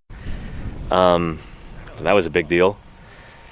We were able to avert that though, which I'm really proud of, with a lot of community help. We got the city to reconsider, which is phenomenal. There have been a lot of fossil sites that have been destroyed by, like, say, building dams and stuff like that. So I was talking earlier about Fort Peck Reservoir up in Montana. There are so many fossils under there. And we're talking fossils of, like, Tyrannosaurus, Triceratops, dinosaurs from the Hell Creek Formation. There's so much Hell Creek rock that's now underwater because of the building of that dam. Lots of stuff like that, yeah. I can't think of any off the top of my head that are because of like oil or gas exploration, but I know I've heard examples of that. I'm just struggling to come up with a solid example right now in the moment. Yeah, but it definitely happens, and we're worried about that happening here. What's interesting is this whole area used to be called the Yellow Cat Uranium Mining District, because people were looking for uranium here. There was a big uranium boom in, the 50s and 60s? So you had little mobile towns where, like, overnight, a little town would spring up just in a little valley like this. You have 5,000 people living there. They'd be mining for uranium that they find down in the Morrison Formation underneath the Cedar Mountain. And, and then later when demand for that stopped, or if they, collected most of the uranium that they wanted, like, the whole town would get up and drive away because it was consisting of just, like, trailers and various vehicles on, structures on wheels and stuff like that. They literally just drove out. And you'll still find, when you walk through the Badlands here, little uranium claims. So there'll be a stack of rocks, a little cairn that somebody builds, and there'll be a little metal cigar tin next to it. And you open that up, and then there, written in pencil on a little note, will be, this claim is, belongs to so-and-so. Like, here is the number, and then here's the bank, and the, like, mining district phone number, blah, blah, blah. those are still out here. There's some here kind of near the entrance of Doling's Bowl. Don says that he went up there at one point and opened one of these up, and he's like, yeah, in perfect handwriting, just like beautiful script. This little mining claim written out. And then they folded it up and put it into a metal tin, and so, anywho, this is an area that has seen a lot of mining in the past. And nowadays, folks are looking at doing like drilling for natural gas here, and I don't necessarily have the biggest problem with that on its face, but like when that is threatening extremely important fossil resources, then that becomes an issue, you know? Yeah. And Moan Kopi Hopi. I still write in cursive sometimes, but yeah. Yeah. And Miss Hires said called fossil fuels. Yeah. Yeah. So fossil fuels are not made of dinosaurs. I want to make that clear too. Yeah. And the folks who are looking for natural gas or oil or whatever, they're not looking to like find the fossils and grind them up. Not the fossils that we're extracting, that we're excavating. What they're doing is they're looking for deposits of natural gas or coal or oil down in the strata, often beneath these fossils. Yeah. Pretty much always beneath. Tend to work on the surface. So, yeah. and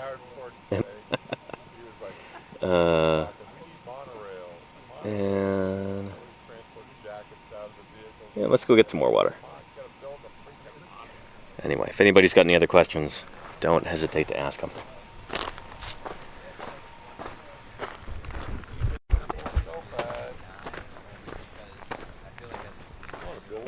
But yeah, this is, again, I've been working here for 5 years now, and this kind of feels like home.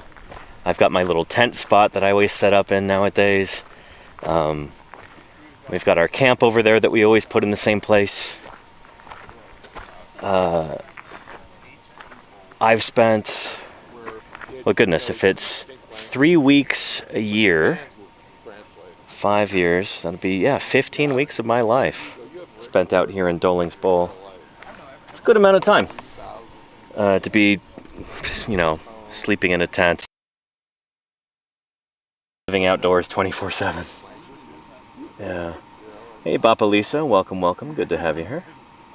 Yeah. You'll get very tired to use sunscreen, but yeah, I definitely do get some sun. I think we all do.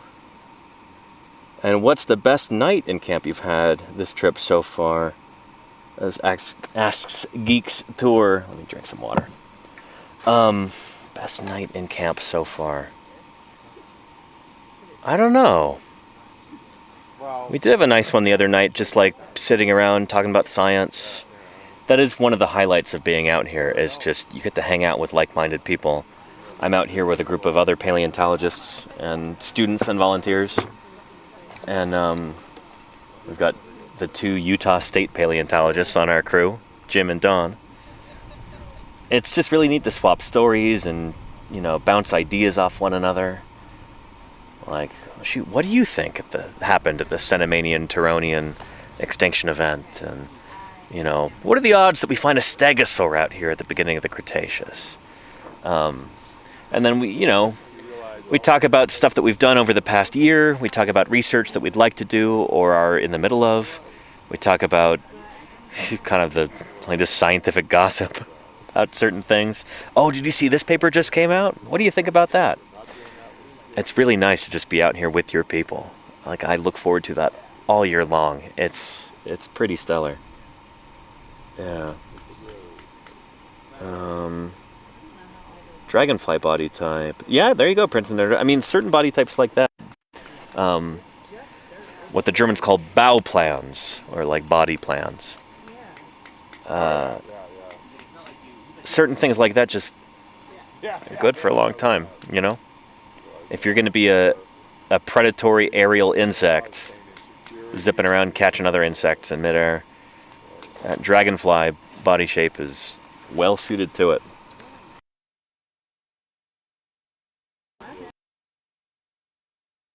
Anyhow.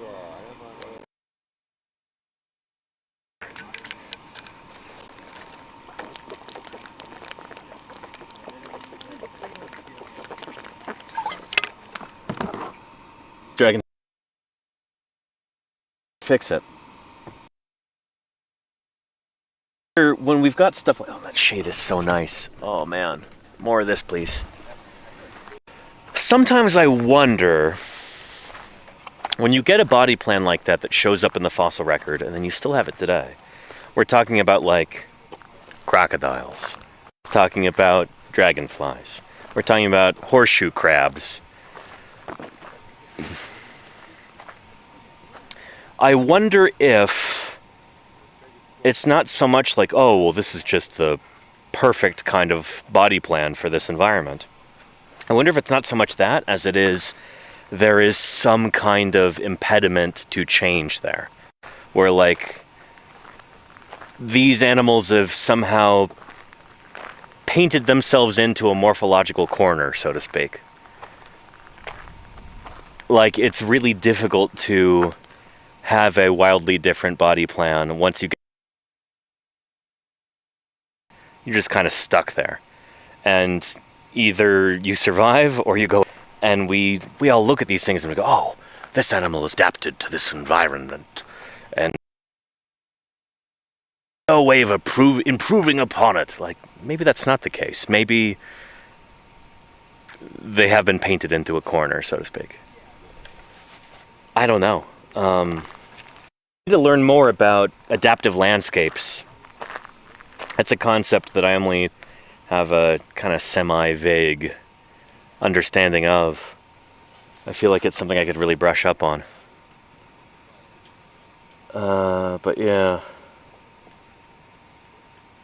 And fossil walk, dinosaur, really, Briarwood, interesting. Can I ask where that is? Like what part of the world? Neat. Yeah. Anyhow. And somebody was asking about something. And anyone new you've met out here this year that you were really impressed with? Ask Geek Store. Yeah, I've met some.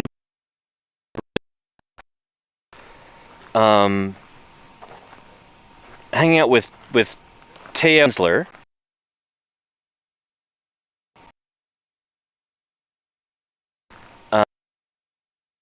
Up in Montana. That was cool. She's doing some really neat things on tooth marks and tooth stuff like that in dinosaurs. Stuff. She just graduated with her PhD. She's going to be doing some really exciting work.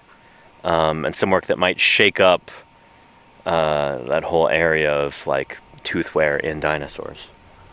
So that was cool meeting her. Who else have I met? I haven't really gotten to spend much time with Steve Clausen up until this point. I know we had him on stream back when I was in North Dakota in 2024. Or no, that was February 2025. That was just last year. Shoot. But yeah, I didn't really get to spend. Really got to know him a little bit better this summer up in Montana, and yeah, that was neat. He's a good guy to know, and I look forward to his stuff in the future. He actually streams here on Twitch under the name Fossil Preparator. Get a shout out in the chat. But he should be starting up again in September on hiatus for. So yeah, anyway, get people, and holy moly, we're getting a big old raid from Mary's Milk Monsters. How are the goats? And how is the stream? Welcome, Paleontologizing. It's wonderful to see you here. Welcome to Eastern Utah. I'm out here in the desert with the Utah Geological Survey, and we're digging dinosaurs, collecting data, and just doing the paleontologist thing out here on public land. Howdy, everybody. Goat explosion, yes indeed. Mary, thank you for the raid. I really appreciate it. Hope you had an excellent stream. If anybody is looking for a chill place to hang out and watch some goats do their thing and watch a really cool person tend to those goats, go follow Mary's Milk Monsters. My name is Danny Anduza. I'm a dinosaur paleontologist, and I'm out here with the Utah Geological Survey on an excavation. We've got a brand new species of dinosaur that we're digging up here. And let me go show you around the quarry. But first, let me just say, these rocks that we're digging in are about 142 million years old from the very beginning of the Cretaceous. And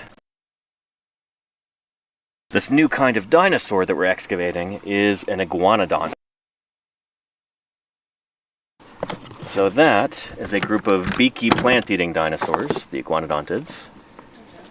And they would have looked like this. This is iguanodon, right? Of this animal, special for just for these streams this summer. That's Iguanodon bernisartensis right there. Our animal would have been a member of this same family. Probably not as big. These guys get huge. We're talking like 30 plus feet long. Multi-ton animals. Let me show you Iguanodon.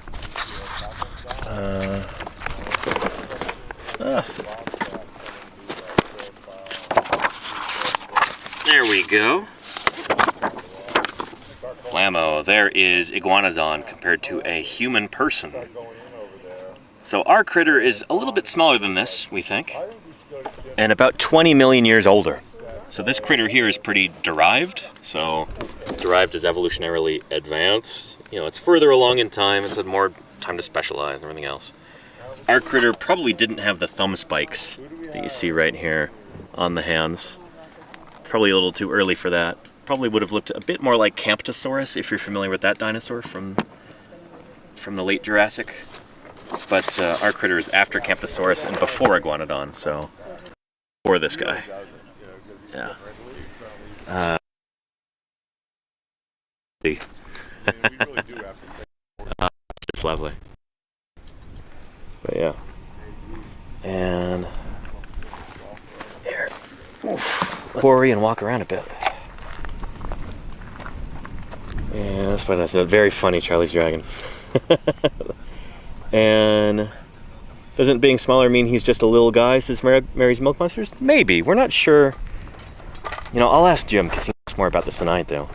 Jim, about how big is our Iguanodon here, full size? The biggest elements we have. Oh, the biggest? Yeah. Well, we got femurs that are, you know, meter or so size. Shoot, okay. A meter. So we're talking We've about... got them really tiny, but the biggest are a bit over a meter long. So we're talking about almost Iguanodon size. Yeah, maximum. You can get a big, like bernisartensis. It's huge. That's like, you know, almost 2 meter femurs. Yeah, those are big enormous. hadrosaurs. Who's got the thick glue? I do. Yeah. Toss it over. So this critter would be more than 20 feet long, Yeah, full grown. 25 maybe. Big, Yeah. The biggest they get on this critter, maybe. Nice. Yeah. Yeah. Cool. And Yeah. we may not be getting the biggest stuff. You know, Right, but yeah. That's the biggest we've got. Uh-huh. Cool. You know, Yeah. Iguanocolossus is bigger. Yeah. Gotcha. But what's funny is Iguanocolossus is smaller than Iguanodon bernisartensis. Oh yeah, no, it certainly is. Despite its name, Iguanocolossus is not bigger than Iguanodon. At least not bigger than the big species from Europe. And here is a little smattering of some of the jackets we have so far. This is just a handful. Don already took a bunch of these back to Salt Lake when he left yesterday morning. So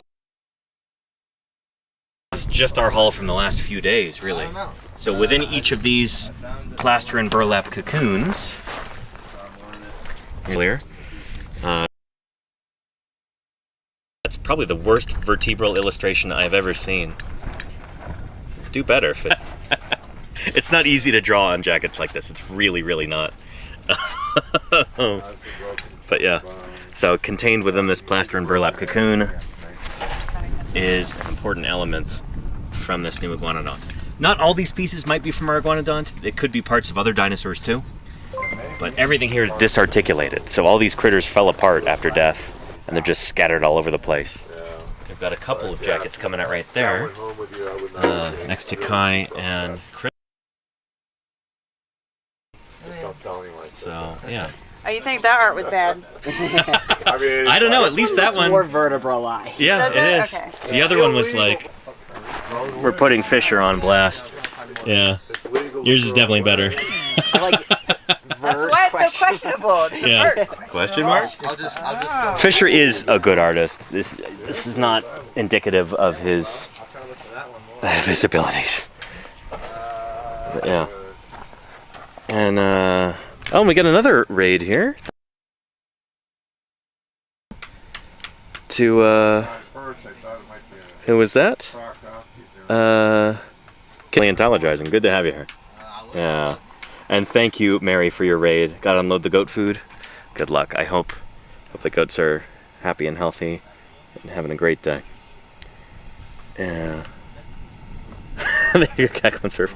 Everything here is disarticulated. Turns into these animals have spread their influence far and wide. Yeah, they spread their skeletons far and wide for sure. Yeah, It'd be nice if we had some stuff in articulation here, but I don't think that's likely. All the stuff fell apart. So, yeah. And if you're new here, take a gander at. So, lots of brushes, lots of little hand tools like ice picks. I would say oyster, if Dawn is watching. No oyster knives, definitely not. Yeah. Hammers, chisels, that kind of thing. It is slow work. It's meticulous. It's not easy. It requires a lot of concentration, a lot of patience. But we do this because we love it and because it's important. We're helping to, fill in a blank spot on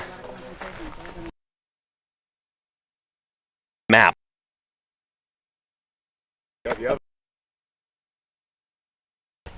For the rise and fall of different dinosaur groups. This site is really important for that. This is the oldest multi-dinosaur bone bed in the Cretaceous of North America, according to Jim. And I have no reason to doubt him about that. that's why you need to go down to your And Neverwinter, thank you, date that. Yeah, go down. Yeah. I'm gonna push that back in that. And Lord Briarwood, I'm in the Isle of Wight, UK. Oh, very cool. I was just there back in November. Going down to where Yeah. the bones are. Hanging out with Jeremy Lockwood and some of the folks from the Isle of Wight Museum. The museum when we were visiting, so we didn't get to see it. I think they're putting a new roof on it. But Isle of Wight is really cool. Before the stream started, how cool the Isle of Wight is and how there's just fossils. What a special place. And what's neat is the Isle of Wight is from the early Cretaceous, kind of just after these rocks that we're digging in now, just afterward in time. Very similar critter, right? And out here in Utah, intriguing, because there nowadays, they used to be a bit closer. You used to be able to walk from one to the other. You can't even walk from England to the Isle of Wight. But you used to be able to walk from Utah there. So, let's maybe talk to Jim about that.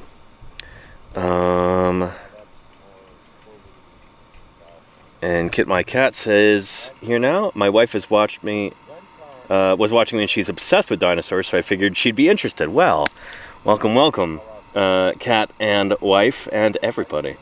It's good to have you here. Thank you so much for the raid. I really appreciate it. Hope you had a great stream. And Space Source is Haya from the Netherlands. Haya from Utah here. The Utah, well, out here in the middle of nowhere, Utah desert, southeast Utah. Let's ask Jim about these dinosaurs and their similarity to those ones in the Isle of Wight.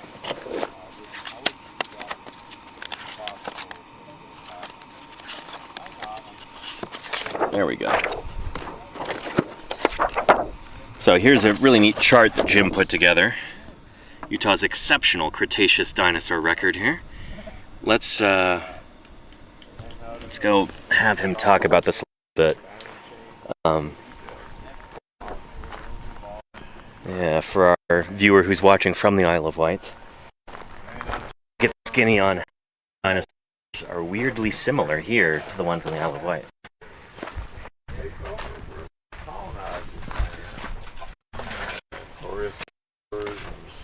Serpentidomorphs and other animals. Ooh. Speaking of dinosaur migrations, Jim, Yes. we've got somebody in the chat watching from the Isle of Wight right now. Oh, sweet. And I wanted to talk to you a little bit about... It's only about 20 million years later, but Right, yeah. the end of the Wealden fauna compared is to on this, the Isle of but yeah. Wight. So there's this is some the beginning of the Wealden faunas. uncanny similarities between the dinosaurs in the Isle of Wight and the dinosaurs here. in the Cedar Wealden, Mountain. yeah, 23 million years. Yeah. We're down here in the lower yellow cat. Yeah, that's where we're digging. Isle of Wight correlates to like up here where we have a potential blank. You know, the Isle of Wight's right at the end because it does. You go up into the Vectis and you're getting, and the Vectis is like, Barremian, Aptian, but there is another major faunal extinction in the Aptian at the base. In it ways, exactly where that is. Dramatic tied to OA1A. Weissert event here is, there's no major extinction there. Which is interesting. But we do have a big extinction of Jurassic for, the Morris. Yeah. England, it's mostly marine. Yeah. So once in a while they get a dinosaur washed out there, Draco. Dacentrurus, this big stegosaur, is kind of washed out to the sea. But if you go to Portugal and Spain, you get right to the end. Right. We got a gap here, but that does occur. Similar animals. The whole Wealden thing is 23 million years. Morrison faunas, we only know of a record of about 10, probably maybe 15. I'm thinking we can go down to the Oxfordian now. So when you talk about a Wealden type fauna, what does that mean for the folks at home who are not familiar with this? Well, it's these are faunas that are you have a lot of similarities in the animals. Yeah. So here we get polacanthine ankylosaurs. Yeah, like Gasconia. Polacanthus was discovered on the Isle of Wight. Yeah. And polacanthines range different species through this whole interval. We get iguanodonts as like some of the dominant animals. Yeah. Below, look at all the sauropod. Morrison's sauropod dominated. Yeah. This basal most stuff, that new brachiosaur is really at the top of it, and is it real? But we really only have one kind of sauropod so far in our lower stuff. Yeah. Where here there's generally as many as 8 living together that are different genera, very diverse sauropods. Very diverse big meat eaters. They're all eating sauropods, so they all go extinct. And the fauna above it, the new carnosaurid is probably a carcharodontosaur. Right, that's and coming in from Europe. Mirasaurus, its closest relatives that we know of, are like Turriosaurus from Spain and Portugal. The new brachiosaurid, certainly these guys, we get brachiosaurs up here for certain. Yeah. That stuff, its closest relatives, our colleagues in Europe suggest, is Lusotitan from Portugal. Yeah. And it's not Brachiosaurus from down here. It's actually, these went out and we get replenished. But Mimor pelta may give rise to polacanthines and they spread back to Europe. Is a possibility, that it's not all one way. Yeah. But we lose everybody, but the dryosaurs, camptosaurs, these guys made it through. Yeah. And maybe given rise to our iguanodonts, none of which have thumb spikes. Right. We don't see a thumb spike until we get all the way up here to the mustn't touch it with Eolambia, which is coming in from Asia. And this is when we were isolated in island fauna, kind of like South America was for much of the age of mammals. Yeah. But these faunas, you have the same families, polacanthines, iguanodonts. Between here in Utah. Yeah, no diplodocids and this stuff. All these sauropods here are all pretty close related, I'm betting. But cool. We'll see. A new fact can screw up your theory. So we got a lot to learn, but we have discovered a lot of animals in this early Cretaceous. But we are the only place in the world where we have a complete record of that stuff. Right. Pretty special. Yeah. Thanks, Jim. You're very welcome. Yeah. So I hope that clears things up a little bit. It is really interesting that here in the earliest Cretaceous of North America, the most similarity, like the dinosaurs here that we have in these rocks are not similar to the ones in the rocks just below. They're much more similar to what we've got in, you know, in Europe at the time, in England and the Isle of Wight. Jim thinks that's indicative of a land bridge, so these critters were actually maybe coming over from Europe. Or island hopping. Or island hopping, or yeah. Breaking it up. Maybe they got their feet wet a little bit coming over, yeah. Fair. But, yeah. I don't know, it's interesting. There's a whole paleobiogeographic story here. And it's only because of so much work being done in different places, literally hundreds of different researchers working on this stuff, that we can start to piece together this massive puzzle. You know, this time in the history of life on Earth. It's really fascinating stuff. Yeah. And who is he again? Oh, Jim is the Utah State paleontologist, Rollo. Same guy who discovered Getter and like 20 plus other dinosaurs, working on, I think, 3 new species right now. And then hopefully, in just a couple years, this new iguanodont will be published, the thing we're digging up right now. We've got hundreds of bones from this type of critter so far, but if we can get more, then that's great. We'll try and do it. That's what we're doing now. So yeah. And Jim is an endless fountain of absolutely Charlie's Dragon. Yeah. He is the man. Big boy draws. Oh yeah. No, Jim is great. 106 in the shade right now. Oh boy. Starting to get kind of hungry, but I don't want to eat a protein bar because it's just going to make me super thirsty, and then I'm going to drink up all my water. So I might wait till after stream to do that. I can be patient. But yeah, time is flying today, by the way. Like 4:10 already. We've got less than an hour left in this stream. But if you've got any other questions, don't hesitate to ask them. That's what I'm here for.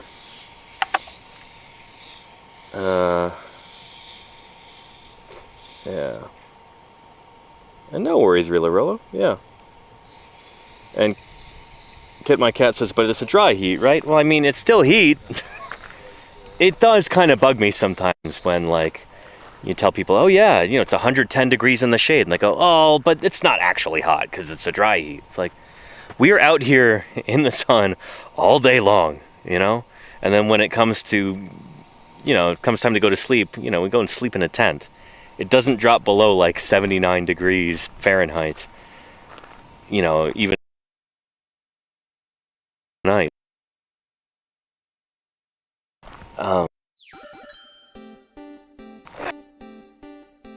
Ontogeny. Sure, other people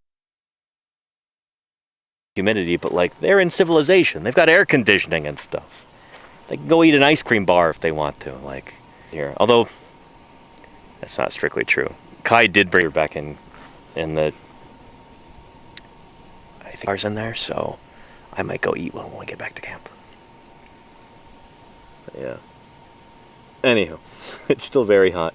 But I don't know, I've been out here for 2 weeks at this point. Like, this doesn't even feel hot, It's just whatever. It's a little bit higher than body temperature, So it's a little bit hotter outside than it is inside. I don't know, I barely even feel it now. Yeah, you get desensitized to heat after a while. 105 in the shade. Yeah. 10% humidity, which is closer to what it normally is. It's been a humid summer here. Last year, I think we got down to like 3% at one point. Yeah. Anywho. An interesting Pago Wago. The Huincul and Candeleros formations, these are in Argentina. Older than we thought, says Pago Wago. Earliest Candeleros is around 111 MYA. Ooh. Nice. That's exciting. Yeah, that's like Jim was saying, One new piece of evidence can change the way that we think about certain things. I mean, new dates will do that. That's exciting. Very cool. And Shaden FR says, how do we know what we know about dinosaurs and how accurate is our knowledge? Holy cow, is that a question? That's kind of the theme of this whole channel, you know? How do we learn things about the history of life on Earth? How do we test ideas? How do we make new discoveries? All of that. I can't give you a short pithy here. You know?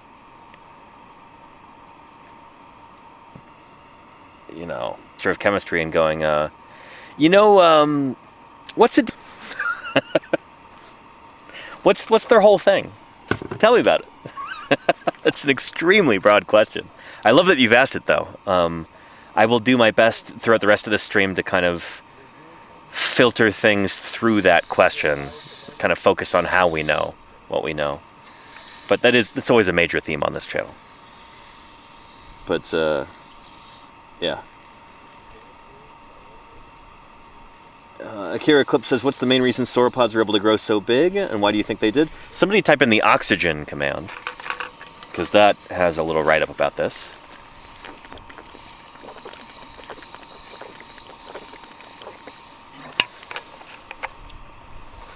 But your sauropod dinosaurs, your big plant-eating dinosaurs, long-necked, four-legged, long-tailed critters, those were the biggest animals to ever walk our planet.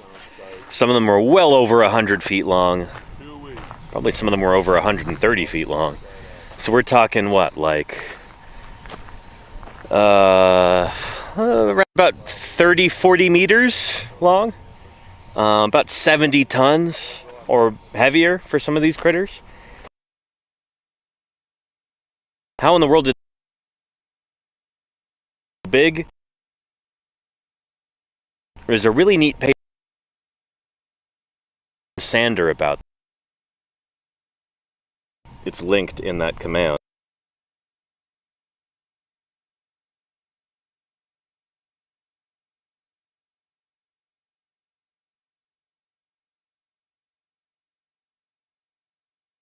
Throughout much of their skeleton. So their vertebrae, and even to a certain extent, sometimes their limbs are vertebrae, and they've got a lot of them with really long necks and long tails. Their vertebrae are pneumatized. They've got hollows inside for air, because these animals had an avian-style respiratory system. So like a bird, who has air sacs and hollows that run through their bodies, sauropods had the same thing. Not only does that make them much more lightweight, compared to how bulky they are, for them to breathe and be able to get oxygen to their cells. So it's just a different way of doing things than like big terrestrial mammals, like say elephants. If you were to take a sauropod and an elephant, put them side by side, and say they're roughly the same volume, the sauropod weight. So that's a big part of it. Other things are they were able to take in a lot of calories very quickly to feed that bulk. They didn't chew their food, so they're just ingesting massive quantities of plants quickly. Very efficient way. Many of them had long necks that they used to sweep out over a large horizontal kind of plane like this, so they could just plant their feet on the ground, just stand still, and then sweep this super out like that, and just as they want, and then they take a couple of steps and they do the same thing again. Very efficient way of feeding. There's other stuff too. Other that probably played a role in sauropod gigantic. Giving birth to live young is probably a big one. You just produce eggs instead, and those eggs are smaller and lighter, and they don't take as much development like internally, so that kind of frees up extra mass in your body to just be large. If they have to carry around a huge fetus with them, that would be a hindrance, but they didn't do that as far as we know. Stuff like that, yeah. But again, check out that oxygen command. That has a link to Martin Sanders' paper, I think, which is it's a beautiful figure in there with this evolutionary cascade model. It's neat stuff. And Lord Briarwood says, as a science teacher, I love the fact that we have so many fossils to be able to work with during that part of the student's education. Yeah, and that's actually why we're out here right now. It's because of the academic calendar. So, some people think we're crazy for being out here in the middle of the Utah desert at the hottest time of the year. And maybe we are crazy, but it's summertime, and in summertime, most students are out of school. And we want to be the sort of operation where we can train students on how to excavate fossils, you know, give them an experience.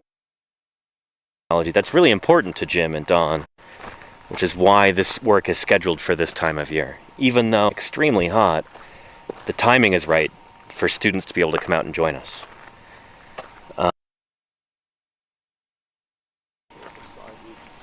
So yeah, I've worked in this part of Utah in the fall, in fact here, just over that ridge at Lori's site, just a few miles away, and it was lovely, you know? Mornings are kind of pleasantly chilly. It didn't get above probably 75 degrees Fahrenheit the whole time we were out here. It's lovely at end of September, beginning of October. Just very pleasant. It's very different from 104 in the shade. So yeah. But we do this because of the academic calendar. Yeah. Students are cheap labor. Exactly, biggest stop it. Yeah, free labor. Well, not really truly free because, you know, we feed everybody out here. And that costs some money. It's something like, it can be as much as $7 per day per person. $7.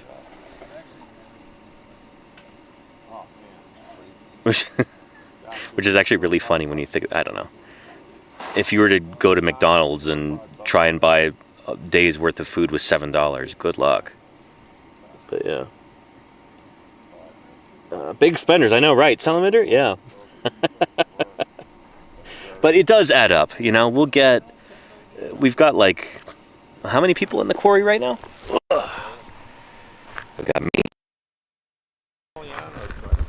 Kai, Crystal, Laura, Jim, Marcello, Ethan, Nick, and Fisher. So that's 1, 2, 3, 4, 5, 6, 7, 8, 9, 10. 10 people.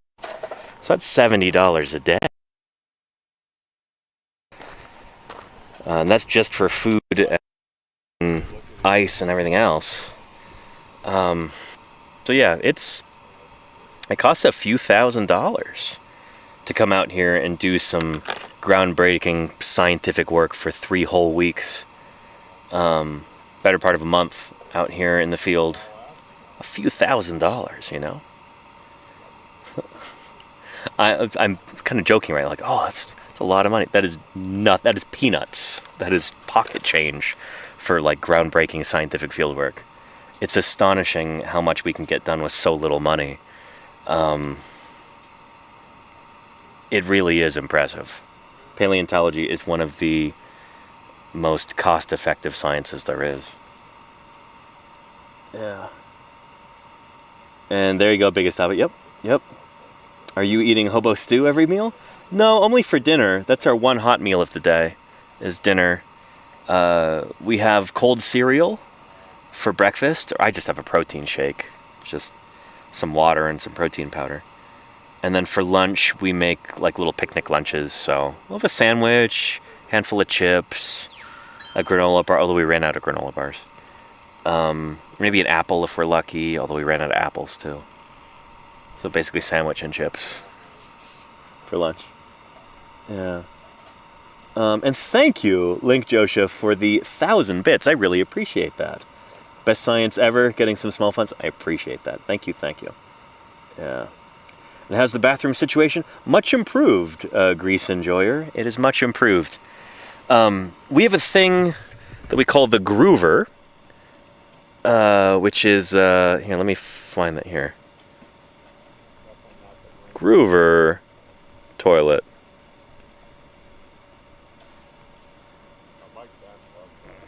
Let's see. This. It's basically a metal box with handles on it. I think it's aluminum. And then there's a toilet seat on the top. Metal box. And then we go number 1, liquid waste onto the ground. Not directly in front of the groover, that's rude. You go elsewhere. But that's our bathroom situation. Yeah. You're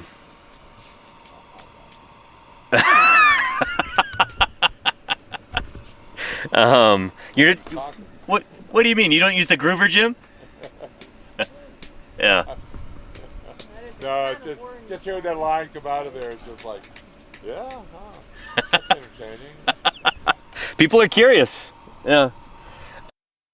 So yeah, that's what we have. I've been on cruise before. We don't even have that. It's like, yeah, you want to poop, you go dig a hole before you do it. Yeah.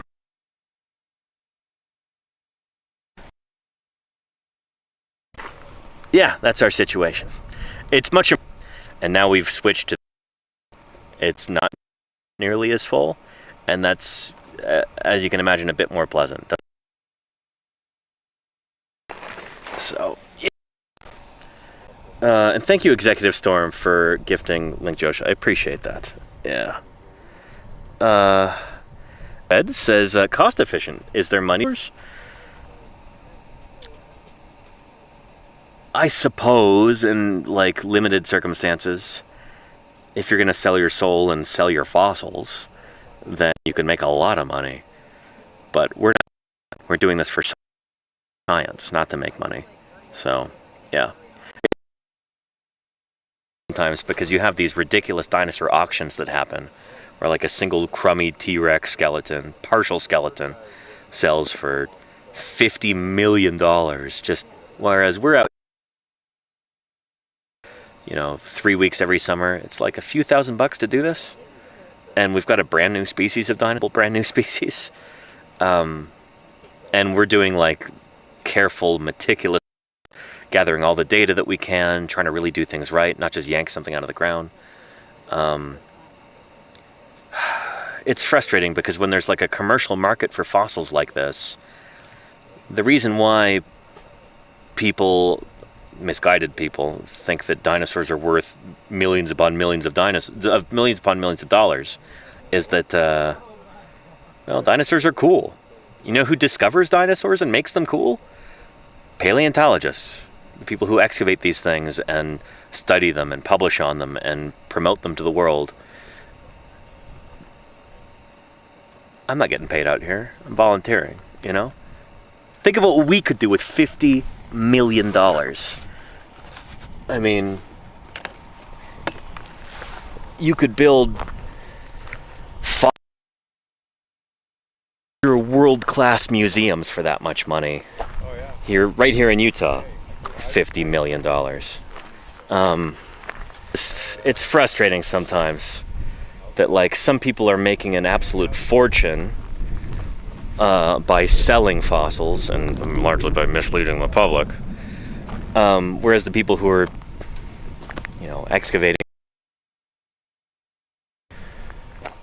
are doing it for free. The people who are studying these animals, actually doing science on them. The general public would have no understanding of dinosaurs at all. Nobody would know what dinosaurs are without the science, without the kind of work that we're doing here. And other people, I don't know, they figured out a way to make obscene amounts of money,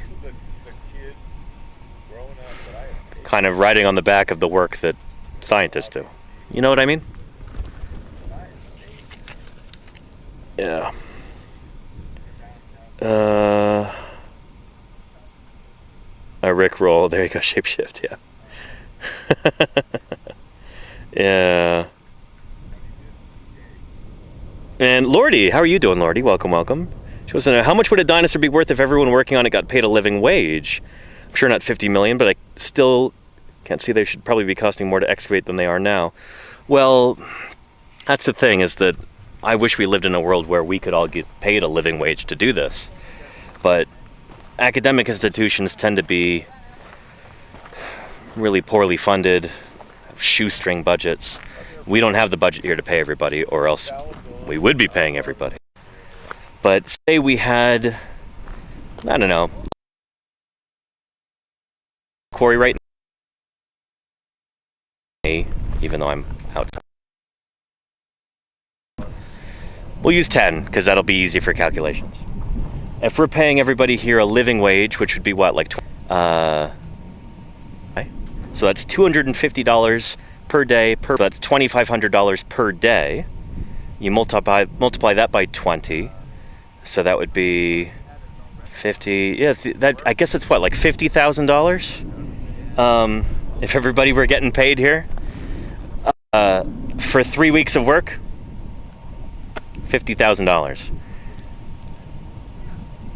That's about as long as it would take to dig up, say, a large Tyrannosaurus skeleton, if it's mostly complete, and maybe it would take 3 weeks. Maybe a little bit longer. Maybe it would take 2 seasons. So maybe $100,000 if you were paying 10 people $25 an hour to do this. I know for a fact that those commercial crews are not. But yeah, so that's a far cry from 50 million, you know? If somebody were to hand you an envelope with either of those, would you take the, you take the 50 million? Yeah. Yeah. And Whistling Mothman says academic institutions aren't shoestring. Try $4,000 for a single course. No, it's more oftentimes, yeah. But that's not for research. That's what they're charging their paying customers, their students. Like, academia's got so many problems with, like, it's ridiculous how much money they charge for tuition for a lot of these things. And oftentimes that's to subsidize, like, this athletics program. Those always lose money, except unless you're like one of 4 colleges in the country where the academic program actually makes money. Be way overworked and underpaid, and they're not seeing any of that money. It's going toward all kinds of ridiculous stuff that these universities are spending it on.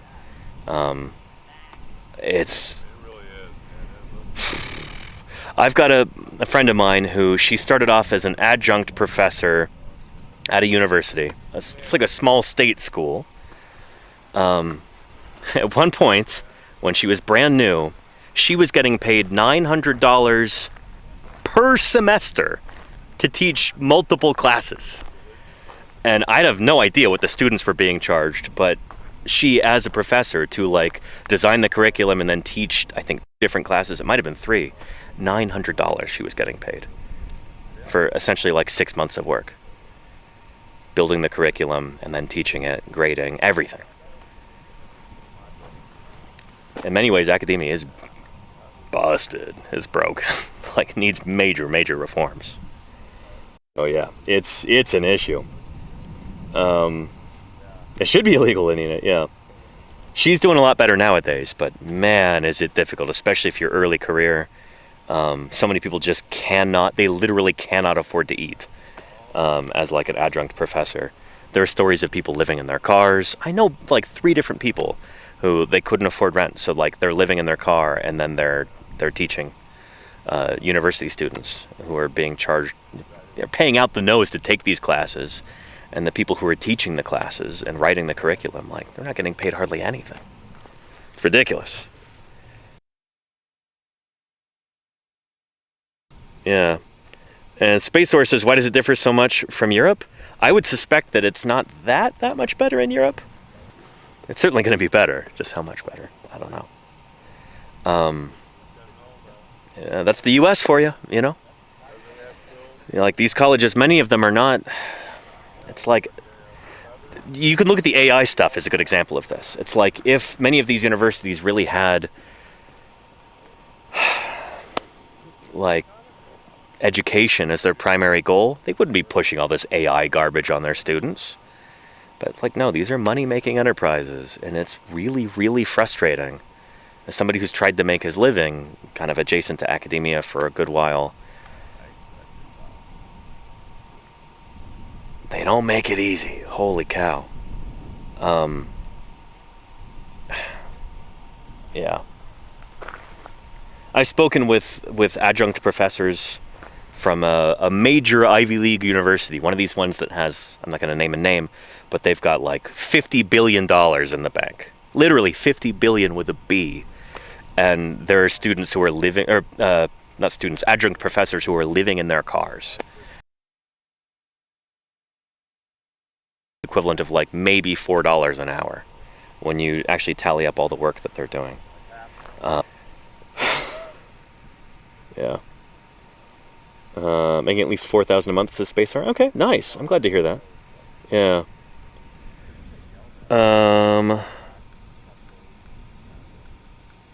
But yeah, Magos Informaticus. There's an excellent book about this. I'm sure it's way out of date because it was from like the early 2000s or something. But it's called Beer and Circus, like the crisis around athletics and education, higher education in America.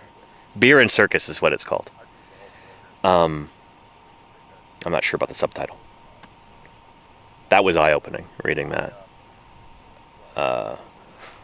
How much money gets poured into these ultra-lavish athletics departments. And like there were only, I think, when they were surveyed 2 in the whole country that actually turned a profit. All the rest are just huge money sinks.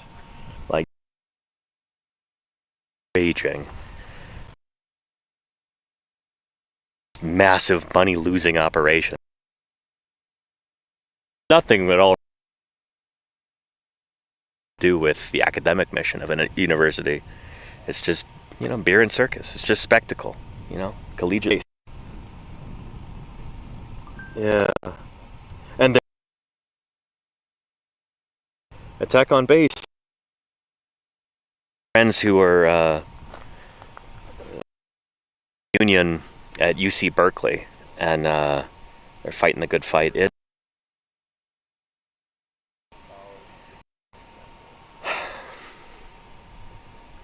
gonna zip my lips here before I get myself in trouble. And again, let me emphasize, all the views expressed by me are mine and mine alone. Of the Utah Geological Survey, the Utah State Government, or any other institution, or conglomeration, or whatever else, synonyms.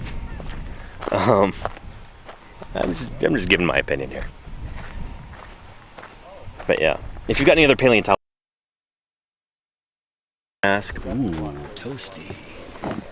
Back up to 109 in the shade. Time to drink some water.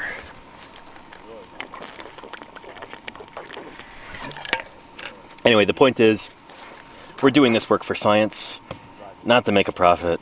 We've got a budget of a few $1,000s every summer out here, and with that, we bring back incredible things like dozens of bones of a brand new species of dinosaur. Also training students to do this work while we're out here. We're helping kickstart people's careers. This is a program that has really big positive benefits for everybody involved. Yeah. Yeah. Let's see.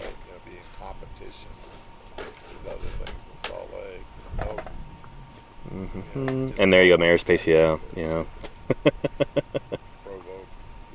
And drug username says, what's the biggest organism you've excavated? Oh boy.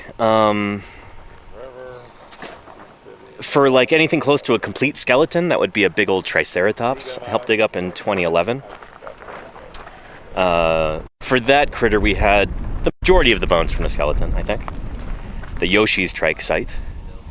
Triceratops with the longest brow horns ever found. Really cool. But I dug some sauropod sites before. I went out with LJ Cruden near Cleveland, Lloyd, Utah, and we dug up part of a sauropod forelimb. And that could have been like a Camarasaurus. Probably like a Camarasaurus. Feet long.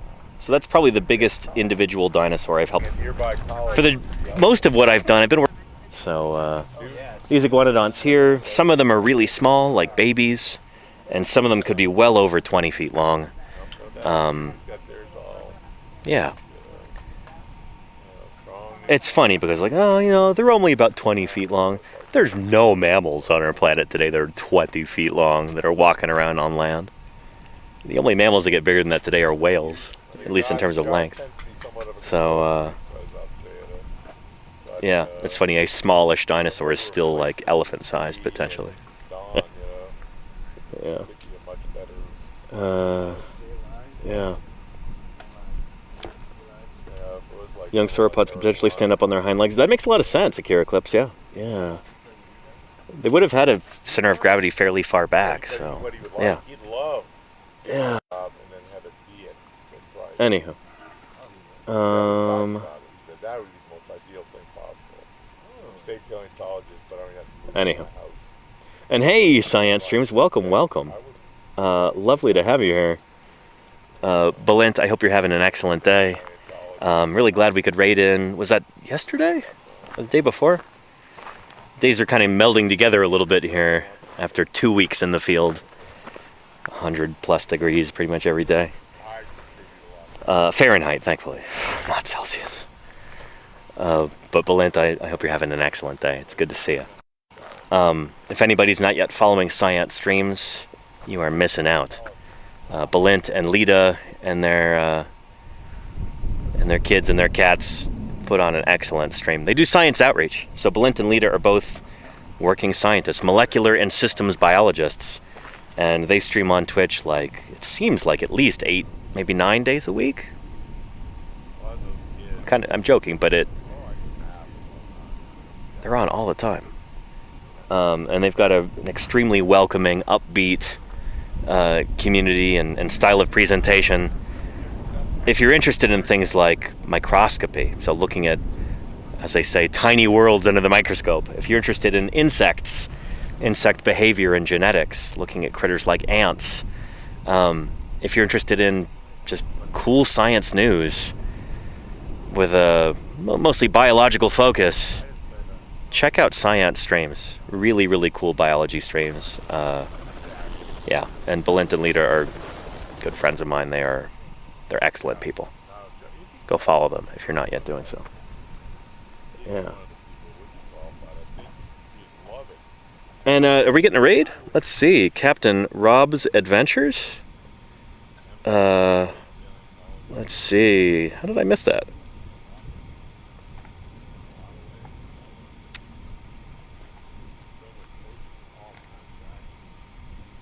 Did we miss a message? Did it not register? Where is that?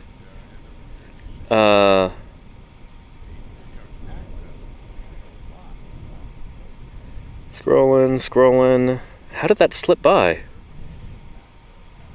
Oh, there we go. There's the raid. 26 raiders. Thank you, Captain Rob and raiders. Welcome to Paleontologizing.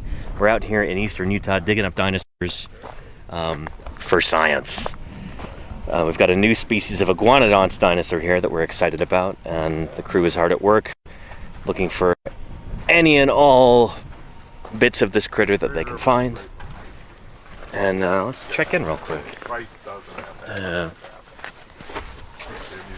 Let's see. Ooh, anything new over here, guys?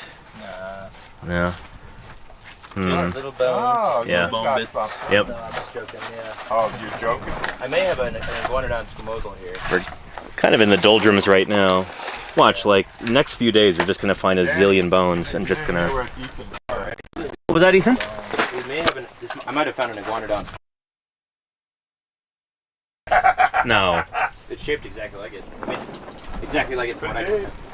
It couldn't be. Like nothing. The exact bone that we've been looking for the past how many years? Yeah. Ethan, if that's... Are you pulling my leg? I wish I was pulling my legs. But this looks like a squamosal to me. So this looks like the front is that way, the back is this way, the bottom would be this way. And so this would be the Lateral. lingual is not the right word. This is I'd say this is the lateral, I think. Yeah. Because this ridge right here, Uh-huh. and then on the other side it would be mostly concave over most of this surface. Okay. Yeah. So If that's what that is, it's the right shape. this would be the single most important bone found. Since 1945, I think, ever. No, it's a pretty consequential bone for determining how and to what degree and if the animal from here is distinct from Iguana colossus, which is a critter that Jim Don and Andrew McDonald named from a different site Right. of probably similarly aged rocks. So that one's got a really good squamosal or at least diagnostic. Now, we have a lot of evidence, though, that that's a younger fauna. Yeah. You know, the Therizinosaur's there, the Ankylosaur's Yep. different. So A lot of different taxa there. we expect our critter to be different for a number of reasons, including Karen's stratigraphy. absolutely positive. We've talked about it. Yeah. It is not Iguanocolossus. But if we have a good squamosal and it's significantly different from Iguanocolossus's squamosal, He's just then another character. You know. oh boy. But there are multiple Now we need a pectoral, nasal. girdle, and pelvic characters that are definitely We need a not nasal now. It's the one of same. the only externally exposed skull bones we don't have. Hmm. Yeah, Karen would be expanding the definition of Iguanocolossus in writing up this animal. Huh. You know, but she's got a whole list of characters. You saw her talk on it. Mm-hmm. Or a poster. She got a talk or a poster. She gave a talk. Yeah. Yeah.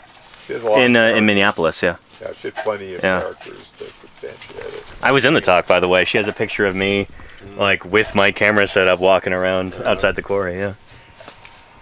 Yeah. And then, I think we're all acknowledged in the acknowledgements for that, too. Oh, sure. Yeah. That was fun to see. Karen's polite. Oh, yeah. Yeah. Yeah. And welcome, Super Allah. Thank you for the raid. Welcome, everybody, to Paleontologizing. We've got potentially an extremely exciting bone right there that I'll point to with my laser pointer. Oh, nice. Disappointing. So I don't have to get too The close. thing is, it's probably a juvenile squamosal. Yeah, it's pretty small. And Yeah. Iguanocolossus is very much, most certainly. There it is right there. What's the ontogenetic changes? Nice. Thanks, in the Ethan. squamosals?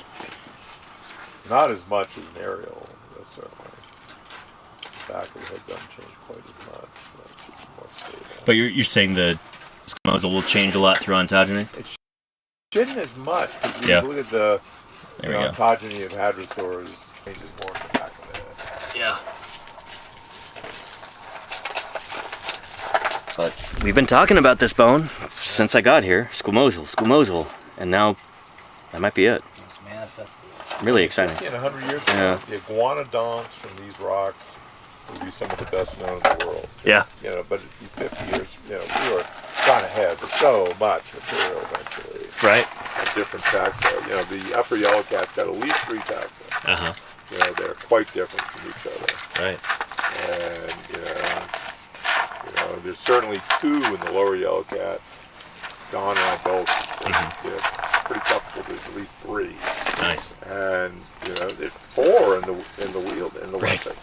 So we'd expect high diversity here. I mean, there's overlapping things, and they do change. Yeah. Just they're way more subtle to deal with than Somebody Ceratopsia. have this light where Go ahead. Careful. Clearly new. Clearly new. Yeah. Good stuff. Finally, I got some dopamine going. Down in the doldrums over here, and then it'll pick me up. Big pick me up. I have 3 neurotransmitters going right now. I got 3 molecules of whatever.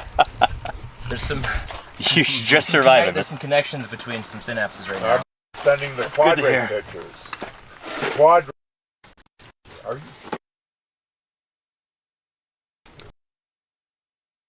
trying to get There we go. Okay, we're back.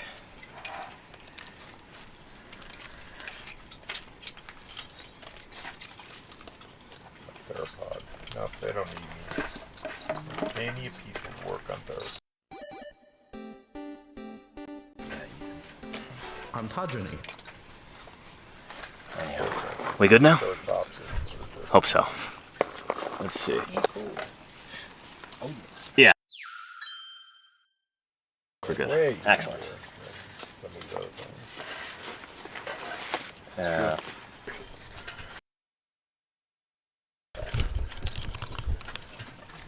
Good job, Scott. So I'm gonna continue digging over here. I'm excited to see what that turns into. Really hope it's just squamosal. I hope it doesn't turn into anything else. I mean, Fingers crossed. yeah. It's a rock. Turns into a Temskia. Yeah. Yeah, Temsky. I was going to ask, what was all the temp scale this year? Good question. I haven't seen much. I don't No, think you know, we never saw any over Really? there. Yeah. Even when you get down deep, you don't see Temskia. Interesting. I mean, we got Tempkia roots for by Don's place, but I don't think we've seen any Tempkia roots or. I mean, all these areas are different from each other. Right. You know, that's why opening up different areas and just going in, you know, you might get things that are quite different. Sure. Oh, here's a group of crocs that died together, or, you know. It's like, who knows? It's one of those sites where, because the road goes in, it's low-hanging fruit. Hopefully people will be digging here for 100 years. It's easy. It's fun. Yeah. Do you like to dig when it's 100 degrees in the shade? You can do it in the winter if you're not dealing with students. Or you do it in winter break. It can get nippy here, but maybe not in the future. Yeah. It may be beautiful Christmas break dig site. Oh boy, yeah. You know, you just got It's a balmy 75 degrees. What happens? On Christmas Day, yeah. Yeah, it's like, well. Don't spend the holidays with your family. Come out here and dig up dinosaurs. Oh, that's what we do in Mexico. I mean, yeah. We go to Mexico for the month. Yeah. Well, famously, They were going there for a month. And Christmas break is when they dug in. You know, Korea. I certainly would. Yeah. Yeah, I can't even imagine it. February in the mid '90s. Yeah. Yeah. Oh yeah. No. It's 115, 120. Yeah. That desert. Yeah. That's why they siesta all day. There's a good reason.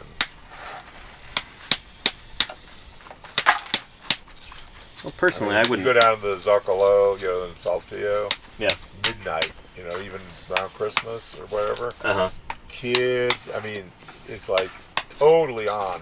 And it's like it's after midnight. And there's family, because it's beautiful. You know, cool. And, you know, during the day, even in the winter, it's so hot out there. This isn't some Tempskia, is it? This stuff here? No, Getting this weird organic-y stuff every once in a while, and I panic for I think this is rotten bone. Really? Okay. Yeah. Yeah. Not very, pretty. Because I'll occasionally run into something like that, and it's like, this looks a lot like bone, but it's just all there's scrunched. a lot of rotted. No, I doubt this is something good, but it does look pretty large.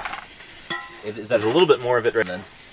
But it's, oh man, it's in rough shape. Here, can I put these back in your hand? Oh, yeah. I got some Well, thin glue here. Digging from Yeah. 6 feet away. Where did that thin go? Yeah, it is pretty badly munged. You're right, Claire. Thank you.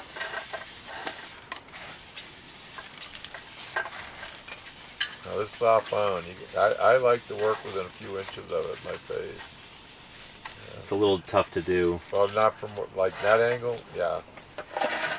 I think you should lay on the ridge and just hang off the edge and work.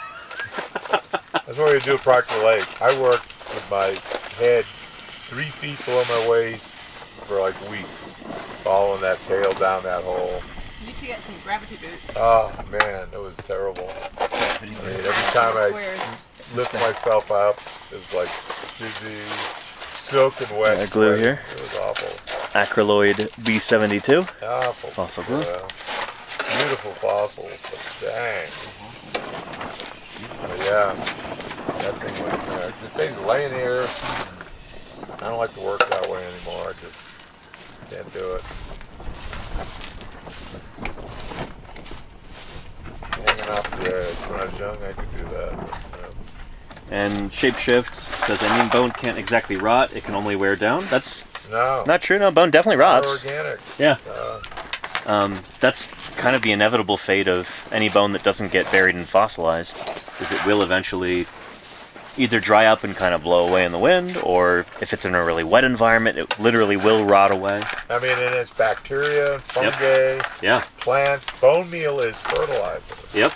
You have a good soil, roots go down, it'll, you know, that's why you bury your victim in a swampy place. Yep. They're going to get consumed. There you go. Yeah, you bury Murder them in the tips desert, from they Jim. mummify. 100 years later, they can find them and bust your grandchildren. It's just, Yeah. New Orleans, that's where you get rid of bodies. Yeah. Lenina says in the chat, vote for poison. I made that into an alert, Jim. I have that on Twitch, yeah. So there you go. Vote for poison, bury your victim in a swamp. You got any GP? Yeah. Rainforests are good too. Yeah. Human doesn't last long. It's buried in the rainforest. Not a good place to become a fossil. No, it is not a good place to be a fossil. You know very little about the evolutionary history of rainforests, unless they're on top of a karst and things fall into the karst. Yeah. That Australian stuff in the Miocene, awesome. And that was a rainforest fauna.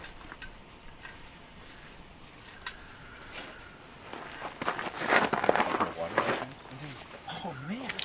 What don't you? I've been saving it for a special occasion. Saving it for a rainy day.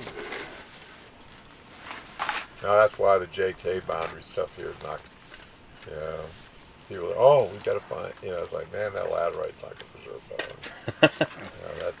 It's not going to get worse than that. Just when it rained for 1 million years. Yeah, but the thing is, the basal buckhorn. I mean, that stuff interfingers into the ironstones, and we have bone in the ironstones in the isosols. That stuff is sitting on that laterite. A little bit. Like Lake Whitmore is tied to Camp. Built the lake there. Built a major river here. Thanks for being here. I know it's late in Germany. Thanks for watching. Might see you tomorrow if you want to tune in. Yeah. Danny, aren't you famous all over Europe for people who can't sleep? I mean, I guess I get a lot of Europeans watching with insomnia. Yeah. You're on Danny, he'll put you to sleep with his melodic voice. He'll sing you to sleep. That's nice because they fall asleep and then they don't close the stream. It's just a consistent view for all the way to the end. Then wherever they send pulling in that ad revenue, Big brain. 1/100th of a cent at a time. Now I watch you a lot of days where I don't say anything. Yeah.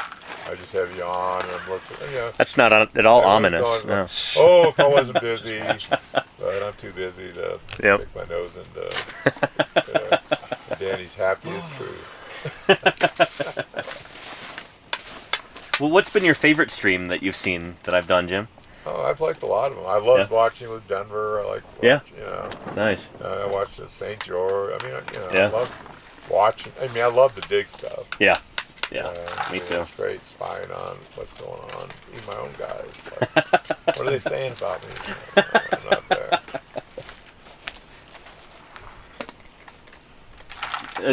Has there been a special event stream that you've really liked, like World Tapir Day or Fishmas or anything like that? I tend to focus when you're in the field. I mean, Yeah. That's the time when I really like. Okay,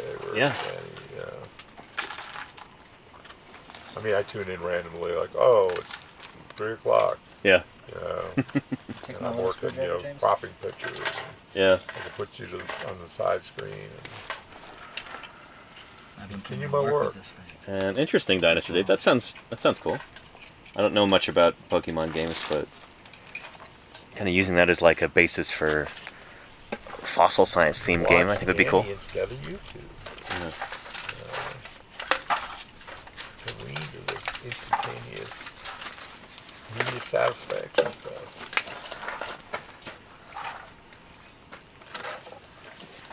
But Danny, the satisfaction grows on you.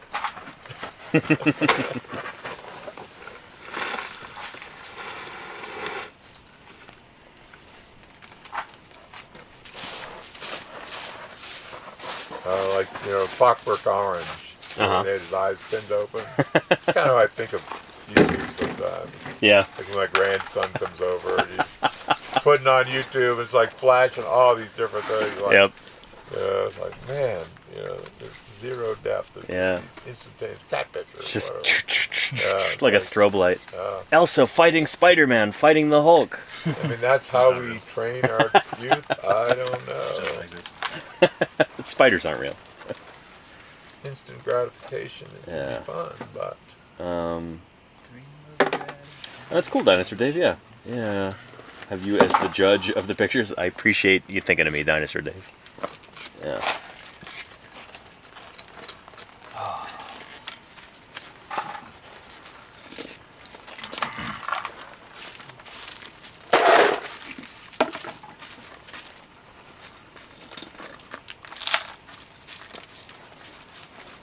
Sometimes I wonder if there's any like feral screen children who like, yeah, like, Mom, I want to watch Paleontologizing. Where's Danny? And they throw a chair through a plate glass window. If that's you, let me know in the chat.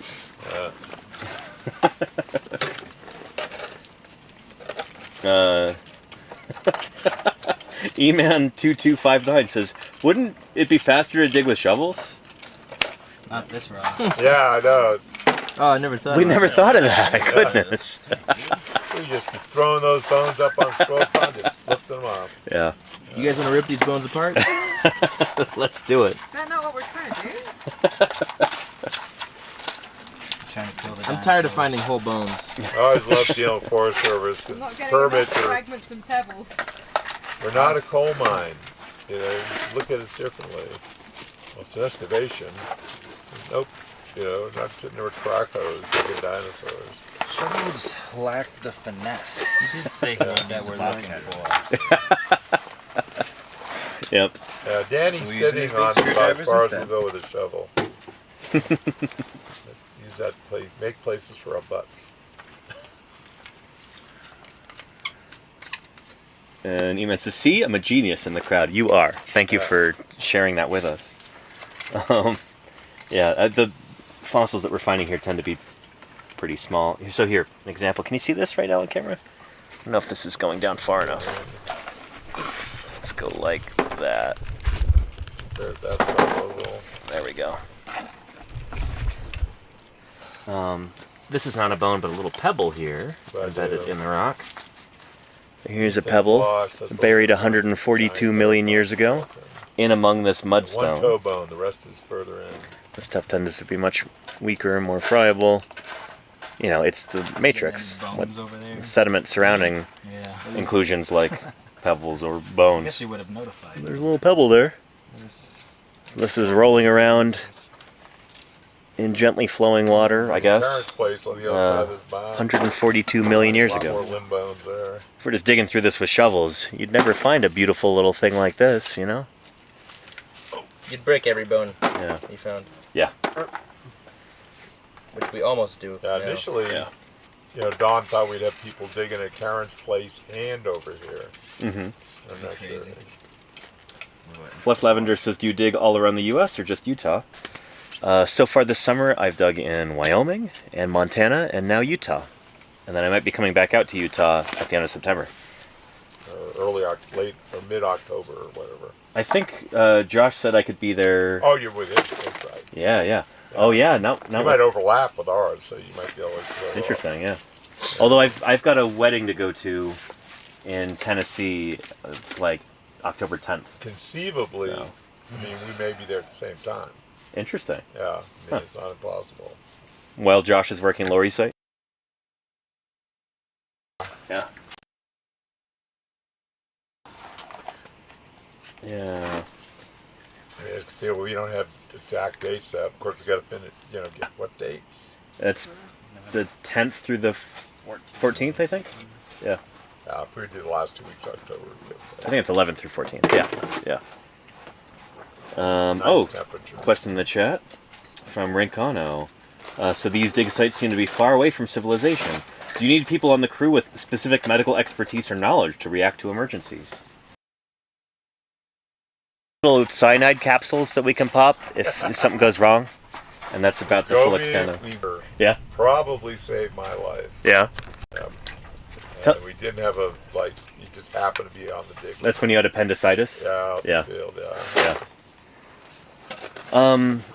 Some of us have probably had some medical training of like rudimentary. I took WFR training, wilderness first responder training back in Montana. Yeah. Um, And we have that, like every year we can take that to survey. nice, yeah. Yeah. My training has lapsed. Yeah, mine's pretty lapsed as well, but Yeah. you know, I've done it enough times that Yeah. you know, if it's serious, it's like call some, you know, Yeah. call them in. There's 2 hospitals an hour from here. Mm-hmm. You know, and we are. I mean, literally a little over an hour from here, there are 2 pretty major. That's hospitals. really good. Yeah. Yeah. You don't have to go to Moab. Right. Like if it's serious, I'm not going to drive to Moab and then figure out Right. how to get you to a real hospital. Just go out to Grand Junction. Yeah.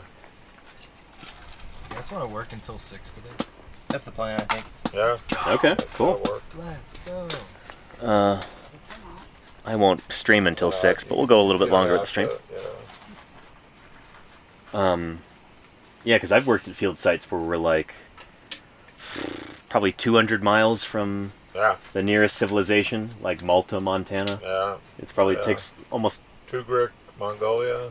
Yeah, yeah. It's like pretty much a day's travel to a hospital. Yeah. I know we try not to do anything spectacularly dangerous while we're out here. Air life helicopters in Mongolia. No. There aren't any. On cargo planes with lawn chairs for your seats. Back when I would work in the Hell Creek with Denver Fowler, he had this habit of anytime he'd see somebody engaging in some sort of risky or dangerous behavior, he'd start composing a letter to their parents out loud.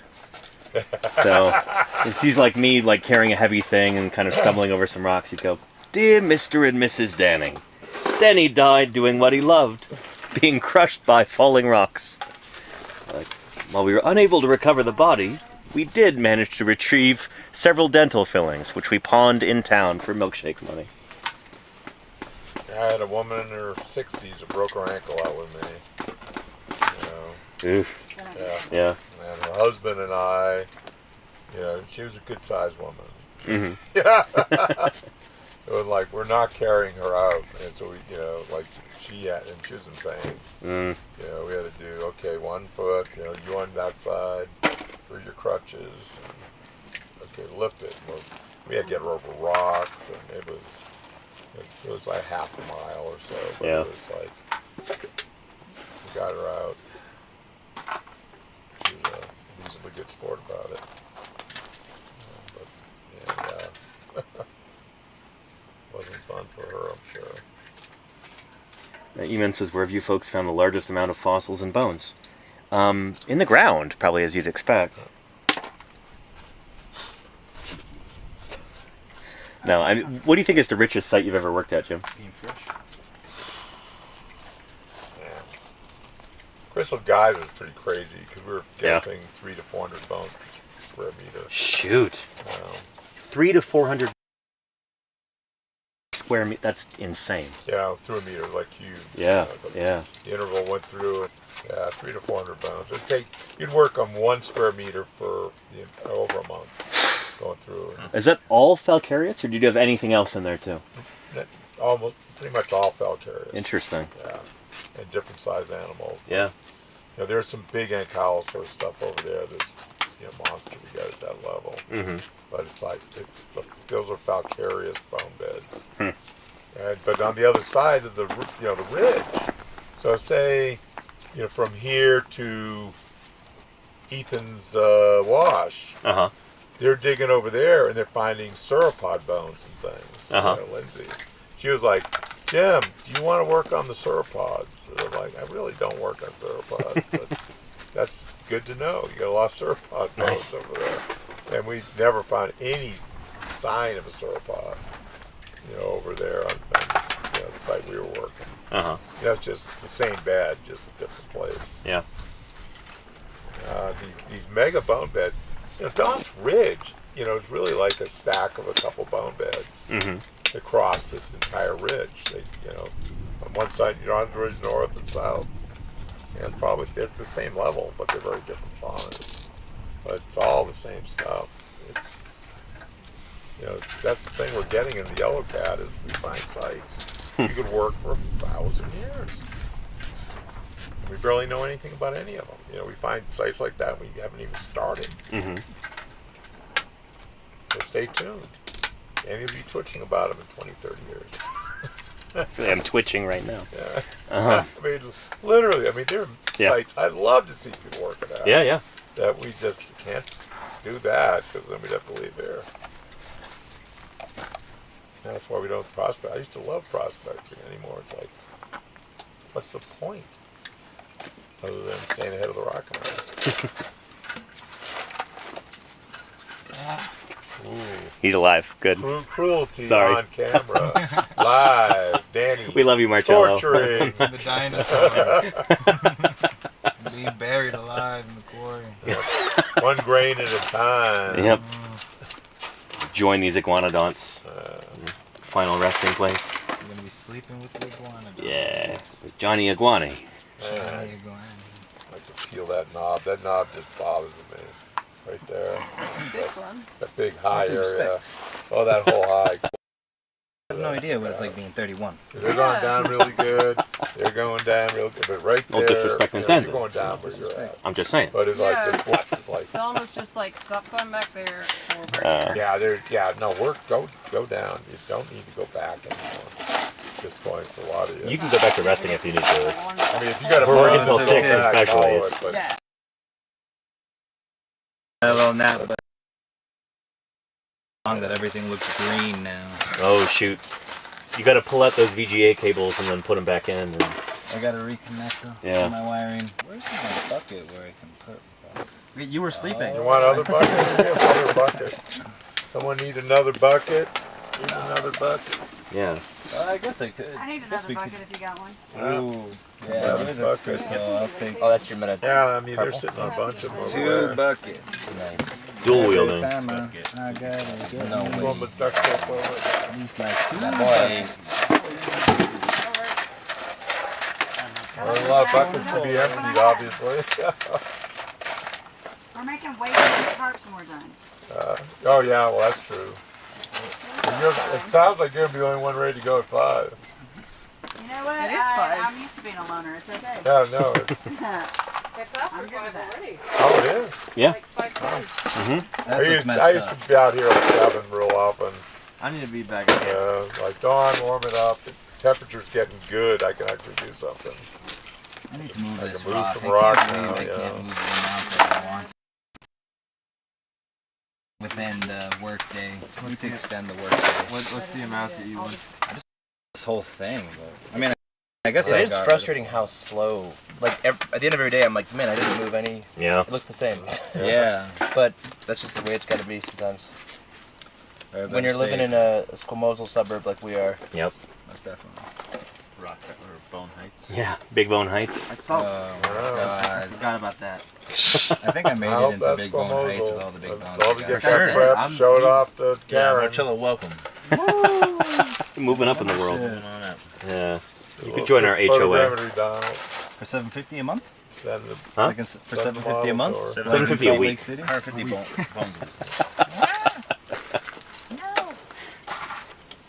Oh, I feel bad for Joe Surdich. The cost of housing in Salt Lake is awful.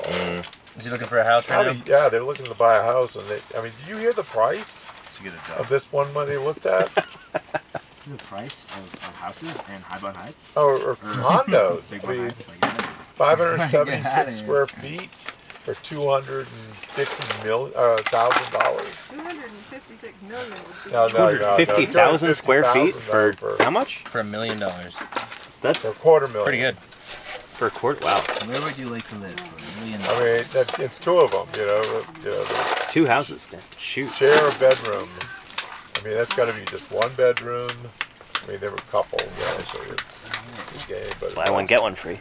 Don't have any kids. You're gonna regret it. You put the crib on top of your bed, no bunk bed. So the baby just falls 20 feet down. Bound mattress over the crib. We have a, There you go. Yeah. When it gets really hot out, put the mattress in the fridge. Shove them underneath the Little bed. crib. Yeah, you slide the baby under the kind of bed. like There a you go. pull-out drawer for the baby. Yeah. Yeah, that's There you the way go. to do it. You have to get rid of your socks, but I guess you can put them around the baby. There you go. That way you don't have to buy the baby You can pillows. use socks, Yeah. clean socks for cheating toys. So you got to think smarter, not harder. You know. Stuff's not actually expensive. It's just people are unwilling to endanger their children.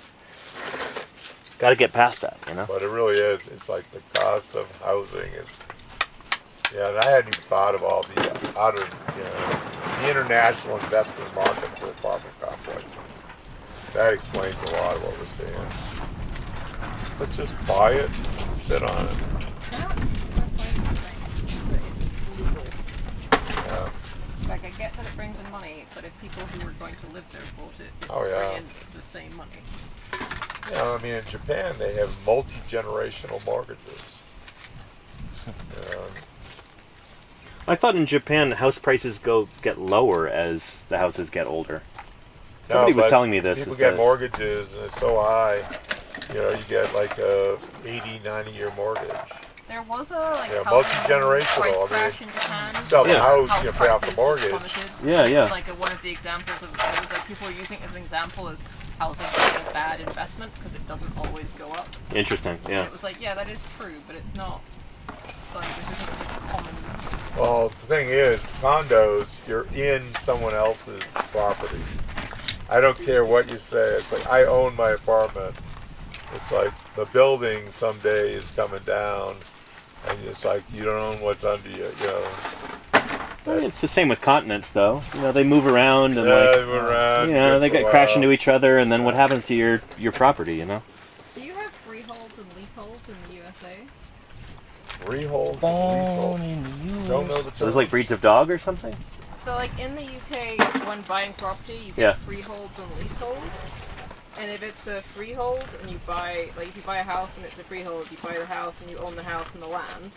If you buy a leasehold, you're buying it, but you don't own the actual land, so you stop owning it after 50 years. Huh. What?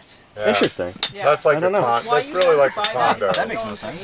Kind of a condo That's concept. perfect. You buy the house, Yeah. and then when you finish paying it off, you no longer have it. Yeah, most That's like a reverse condos- mortgage, but you Perfect. don't get paid. Condos are not built to last Essentially, you have 1,000 to years. sell it. If you Well, not leave. anymore. They're definitely not, and they're not really built to last 100 years. So Have you heard it's of almost the reverse same college? thing. Well, you don't want to where admit that. Yes, this You building you put is pretty 50K fresh. down. But then we get to cleave off part of your brain each month. You study for 14 years, and then 20 years later, they take your degree away. Yeah. It's perfect.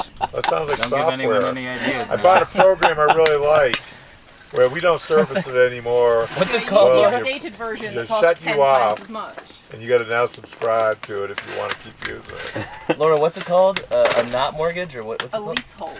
So a leasehold is they take it after you finish paying it. Essentially, yeah. Like, you Leasehold. have to sell it. You can't like, Yeah. pass it Gotcha. on to I mean, your kids. Danny, how much do those shoes cost you? These? Yeah. These are like $270. When did you get them? I got them, I think. Well, these are brand new when I brought them out here. Gotcha. It's been long enough. It's a leasehold. Yeah, next year they're mine. No, I think we do have something similar in this country. I don't know what it's called, but it's with Condos are similar. mobile homes, Yeah. Oh yeah, mobile. where it's like you own the unit or you lease it, but you Yeah. don't own the land Yeah, you're underneath. renting the space. Yeah. Right? Yeah, and But you then can move the whole But building, nobody you takes know, it which you away don't from do. you. well they Like, they it never isn't yours. they try to The though, don't house they? is yours. You They just can don't try own to the if you don't land. pay Yeah. rent, but So Yeah. you can't it's keep not it. like it's definitely underneath. Yeah, I don't own the mineral rights. I also Well, it's like you have to Under pay a my mortgage property. on the mobile home, but you also have to pay rent for the land at the same time. I think is how it works, right? Yeah, if Or I unless you discovered own the gold in my Right, yeah, property, yeah. it depends on what belongs to state you're in, whether Kennecott. you have to be in a Right. place that's specifically for trade. Yeah. It's like highly predatory in a lot of places, Why from what you I've would heard. buy one is beyond. I don't know. owning land, Like, they aren't buy- making any I'll more buy of it. one where it's like, You own I own land, it. it's got That's value it. no matter I'll what. own it for a bit. I mean, they're Pay making the more. same. In It's Dubai? not like they tend to be much. Which And is in what the middle of the Lee ocean. wants If you to just do. look Is like at everyone the- Interesting, In Kennedy. the mid-Atlantic? fire desert, Like, the prices Or are just like essentially the over same. random no house. infrastructure. Shoulder. Yeah. Can't live out We get which by a there. hotspot. Yeah. Would you do this? Not that I could afford Oceanic to, shred of games. but Yeah. I've got multiple chatters saying that usually leaseholds in the UK are longer than 50 years. okay. I think Okay, standard so might it's be when around you're really 99. old, then they come and take it from you. Perfect. Nice. They just put you on an ice floe and kick you out there. Sounds amazing. Well, that's that thing. You buy the condos, Just you know, that he's The American looking at. mind cannot comprehend. I forget how much it costs, but then on top of that, $750 a month Circle K. Right. fees. Yeah. You know, which if you don't pay them, they throw you out. Yep. So it's like, why am I buying this condo? You know, I still got a mortgage that not too many years ago was a high rent. Right. You know. No, it's not There's white monster in the UK. housing in this country. They do, actually. I know that. I was going to make a joke, but I will refrain. Refraining. Could this all be like global warming? We've got a slumlord for president, and that's why things look like they are. And it's just a notorious. We are on plan. camera, Jim. It's already a Just so plan you to know. get Okay, us. we should normalize saying. It's all I mean, based on he's housing. not wrong. Yeah. Just reminding people that, you know. But it really is. The last few years, it's gone. Costs have gone up. And everywhere. Not just all Lake Yeah, I mean, City. the more I see it, the more the muzzles. Yeah. Will crash so hard that I can afford it. The thing to do is move to Haiti. I'm like, yeah, we'll get Cameron would love this. Yeah, move where the property values are going down. Well, okay. Build all your. What was that? Yeah, well, earthquake danger, I'm gonna massive let Cameron borrow poverty, this. Yeah. incredible yacht time. Some. Cameron, can you hold on to this for a minute? But I can afford it with my salary. My daughter had the best Not what I job expected. in I Salt woke up Lake. this morning on this no, house. not necessarily. And it's turning into a I did not nightmare. expect to find You Flying up open past that her. up and you're like, ugh. Crappy little bone. Sorry, sir. House other than now. And now it's the best bone there is. And now it's a big crappy little bone.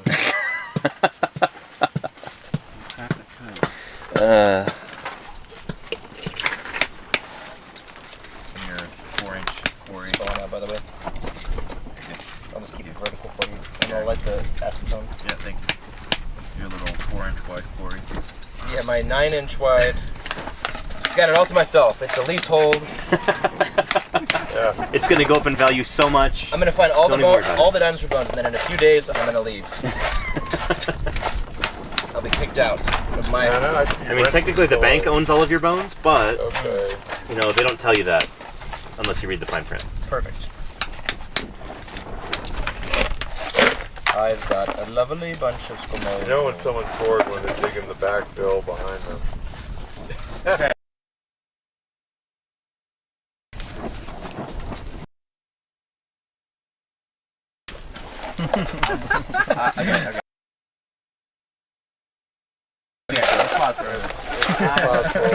Bored. I'm way too high up whenever I'm doing this. Oh yeah, let's just fill. See how they spill out of here. Yeah. Go around the look up in the fill. Shovels, with a wheelbarrow it down, dump it on the sidewalk. We got feet of fill here. That's The feet of Phil. what we dug years ago. Ethan, can I have that hammer next to you? Please? To your right. With the flat end. You may. Alright, just throw it right at my Cello. cello. I'm not gonna throw it, but if you wanna take it. I was bracing for These impact. things can bounce. And dirt. Marcello. I was like, here goes. Yeah, those are really shale hammers. I like Nice pointed having tip memory, ones. Those are perfect. The one he's got is perfect for the fill. It just like knocks it straight out. Exactly. Oh, yeah. Look at that. Just toss it up the hill. Throw it over. Sport, go over. Oh, I missed. Whoa. You get practice. You can throw it over the berm. And not hit me in the head doing it. Not hit it. I don't mind digging at sites where I could just take my, scoop of dirt and just over my shoulder into the slope. Dirt? Well, we Yep. used to be able to do that before all this other rock got here.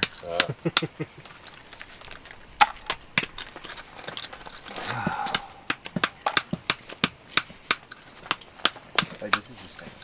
Yeah, that's just dirt brought in. Wind and stuff has filled this quarry.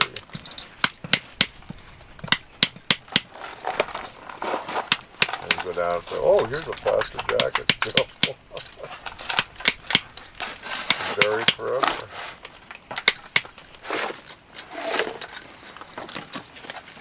I think I remember having a big flood in here. We had to beautiful ilium, and it's just like buried in mud after the flood. Didn't hurt at all. Just cleaned it off once it dried. That's a relief. Yeah, no damage whatsoever. Yeah. Solid bone. I mean, it was a great bone. But you go, oh man, we come back with major floods in the air. Breach the dam.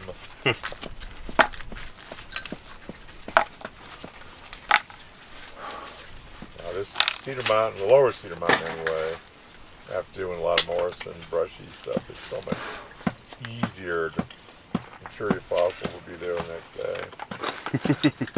Yeah, I've seen one rainstorm destroy a huge exposure of bone. Camp Sergio is just blown up into bits. All the teeth in them just shattered. Cover your quarry. Yeah. Now let me take a look at the temperature right now, because people in the chat are curious how we're still alive. Looking at the weather app. Yeah, I mean, I was there inspecting the site. It's only 102 here in the shade. Yeah. First day paleontologist, So, you gotta give you know, Stormy permit. shade tarps make a big difference. And like Stormy turns out to be 80, and it's his hired gun doing the digging. What do we want to talk about while we use pillows instead of knee pads? Sure. Nice trail of the quarry. Because knee pads are garbage. Yeah, sleep in my truck. No I don't know. I've worn knee pads in the field before, and Do you want a pillow? I'm good. Okay. Yeah. pouring rain. There's all types of I've used knee pads in the field before and always regretted it. They're just, they get really hot and gross and sweaty, and like the Velcro part like digs into your skin, and it's just extremely uncomfortable. Like it's much worse than just putting your knees on the ground, in my opinion. Many of us do have pillows here, like Ethan's got there. And yeah, you can just sit on that. You can reposition. It's not stuck to your body. There we go. Yeah.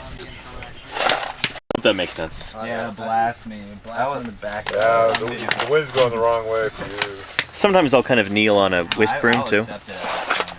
You know, Your like gloves that, are good but enough. I don't know. You just use your gloves. You get used to working under these Oh, conditions yes. and being on top of rocks all day. It's just it comes with the territory, you know. Everyone gets a blast. A good paleontologist kneels on their gloves. That's all you need. Or their whisk broom.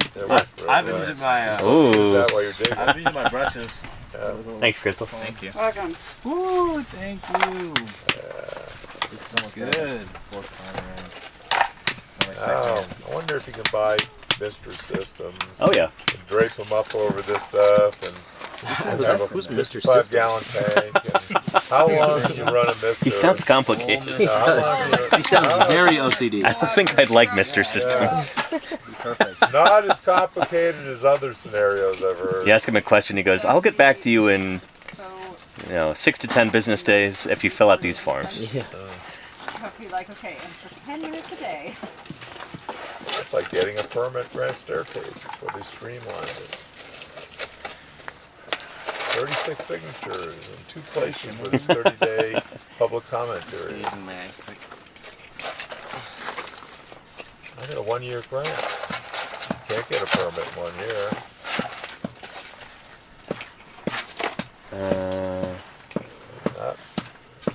Not functional. And Claire says, "Hey Danny, I know I asked you about it earlier. Oh, sorry, I missed that. And encourage research to make I got it distracted. easier. Would you like the link to Chemo's thank you video for the whole crew?" Yes, actually that'd be great, Claire, if you have it.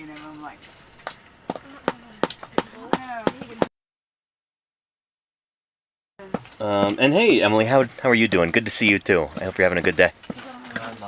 Yeah, yeah. There's Jameson there. Can you see of life? Proof of life. I survived the big. Yep. All I got was this lousy shirt. Barely.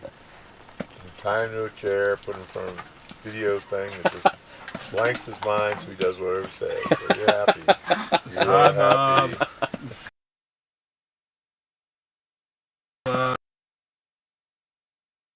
Well treated.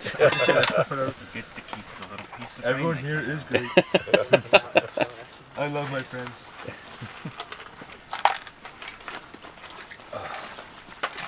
Taking a nap. Well, back support here is just nice. There you go. Nah, it's okay.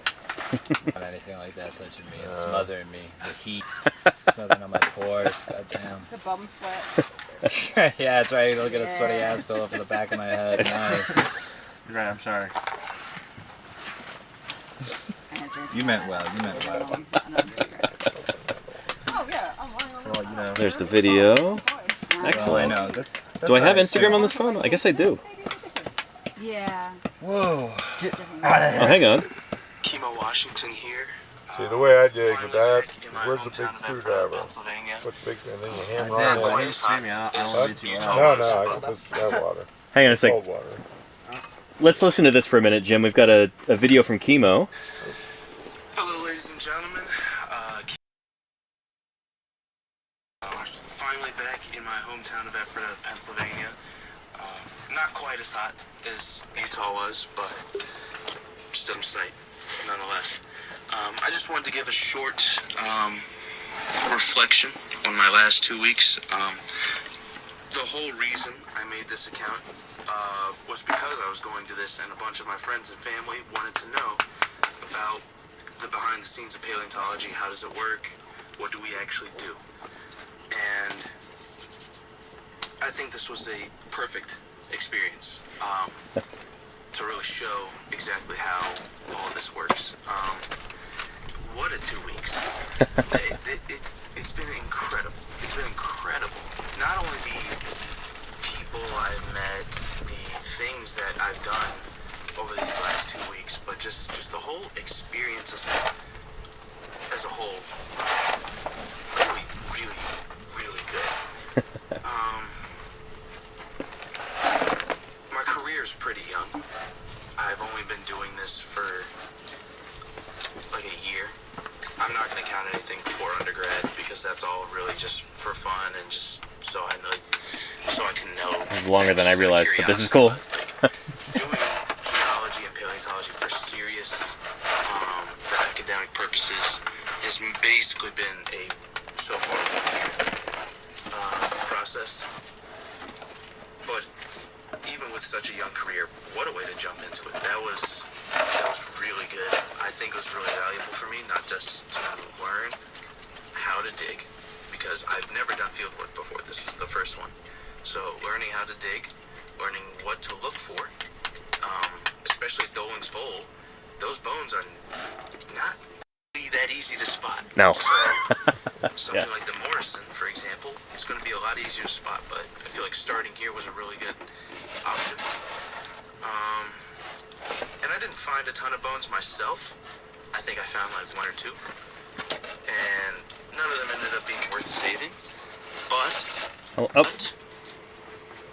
one, at least I can say I found one. I mean, that's cool enough on its own. And 2, now I know what I'm doing. So, now that we have that foundation built up, we can start, really hitting the ground running here. Can we fast forward to... I don't know how Instagram The works. connections I've made with all the people There we go. have been really a blessing. I'd like to send special thanks out to Don for actually helping me get out there, answering my email, asking to come on the dig in the first place. And he's the first one I interacted with regarding this, and probably the biggest help I had in terms of like actually figuring out how to do stuff. Don's a great Just teacher. Really good mentor. He's been a fantastic mentor, and I'm sure he'll continue to be that for me and a bunch of other people in his retirement. I'd like to thank Ed for actually giving Ed me Simpson, the opportunity yeah. in the first place. I always wanted to do this kind of work, but I never knew where. It's been like, I'll figure it out during college. It's just like, oh, there's not really an easy way to get here. So having him show me where the door is, that helped immensely. As well as the little adventure we had. I think that was amazing. Which I'll talk about later. I'd like to thank Raheem for being a really good friend of mine over Shout the out first half of Raheem. that trip. Being a very good constant source. British colloquialisms. Just all around great guy, and see him again. Hopefully in May or next year. Anyway, we'll pause this for now because I'm going to run down my battery if I'm using the speaker like this. But I would love to have that. yeah, I don't have, I'll send it to you right now, Jim. because I don't get, what is it, Instagram? It might still work. Let's see. Yeah, send it. Yeah. I don't have Instagram. I know he's posting stuff. But I will send you the link.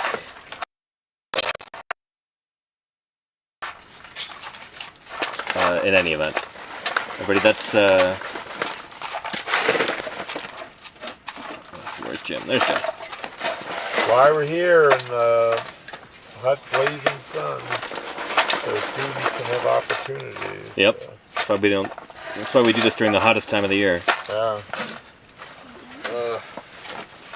You did it in October, which we also do. Wouldn't help him have the opportunity.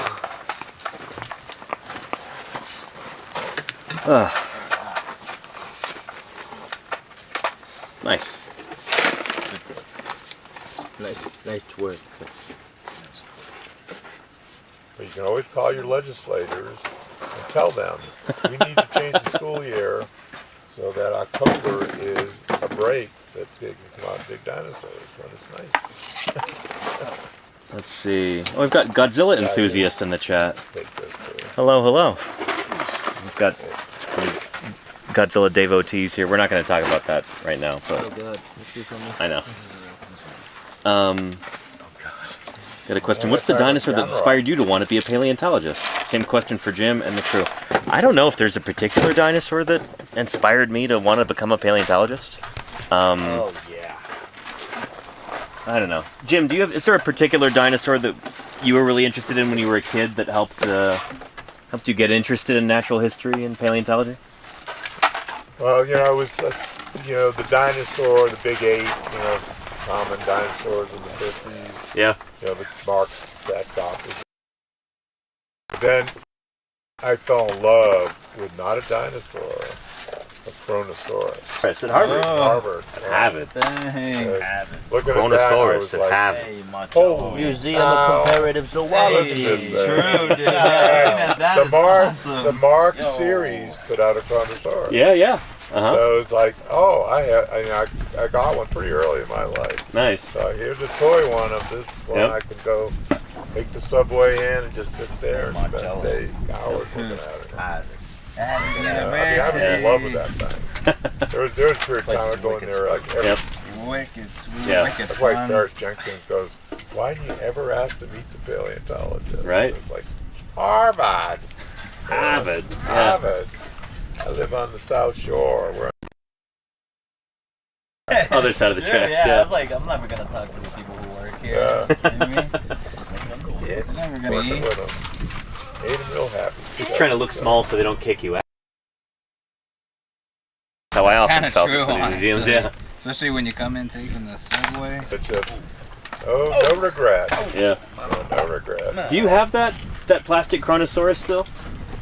I'm not sure if I have one or not anymore. Yeah. But, I mean, the original set that I had as a kid, I don't know how long ago. Yeah.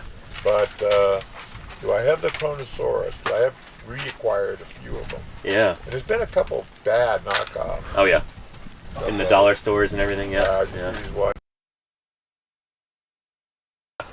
really bad. But the Chronosaurus. I got that. I've got like I a was Carnegie blowing water or into it. somebody's Going internet. Chronosaurus. Is it the one with Yeah, I got that. Safari Limited? Yeah. Yeah. Yeah. Don't think I still have a Marx one. Mm. It was green. It was that green leaf. Ah. I remember it well.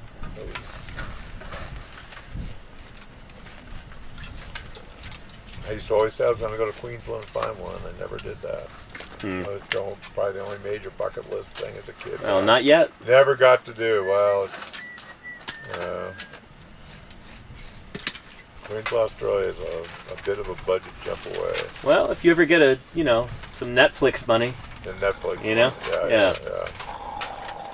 Kirkland Signature Dinosaurs, sponsored by Costco. We get them to sponsor. Growing Up Jurassic. There you go. Yeah. Yeah. And then I get $10 For everything. I love, BBC, all these groups. It'll bring money to your program. Yeah, sure. That's what Josh was told. Yeah. Yeah. I told them you're not getting anything for this. It'll make you better known. There'll be kids in the future who say, I watched you on that show when I was Dr. 11." Joshua Lively Yeah. from Walking with Dinosaurs. But that's about it. And Marcello Toscanini. I mean, Walking with Dinosaurs, the original, was Well, my first impression. let me do a line from the show. I was like, oh, what do you got there, Marcello?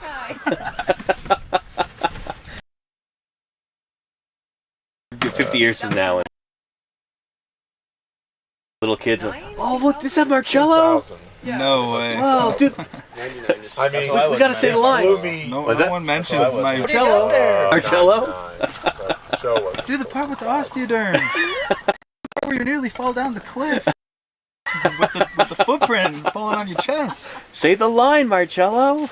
We gotta have some footage explaining why we have Utah Raptor in Britain. I feel like, that came out and I feel like nobody saw it. Get him on a plane. It was not as popular as the other dino docs that came Better out, tell I us. think. Yeah. It wasn't gonna look as cool as Prehistoric Planet, and then basically Prehistoric Planet is gonna overshadow it every time.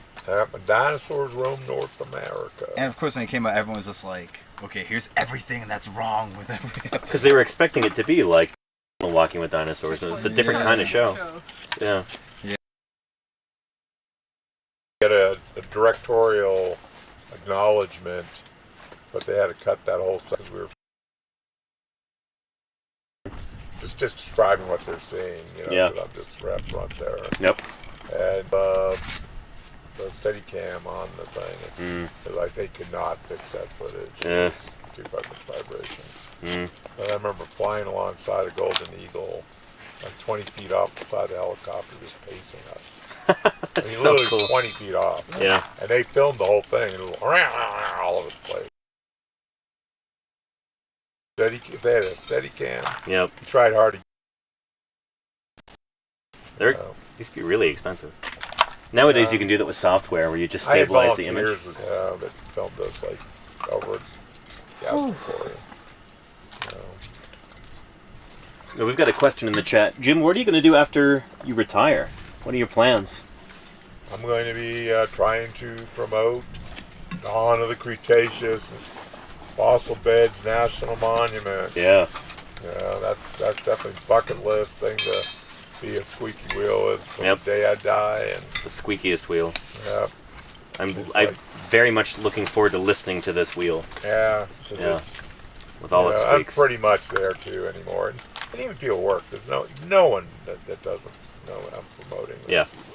But I am promoting something different than saying. I'm so excited to build that website. Take the Green River, go from the Book Cliffs to the Colorado River and make it all one national monument. Mm-hmm. There's not much people out here. And make a national monument. That's not what I'm trying to do. The honey holes, like John Day. You go to John Day. This is I want to go, yeah. I've not been there yet. Yeah, it's very worthwhile.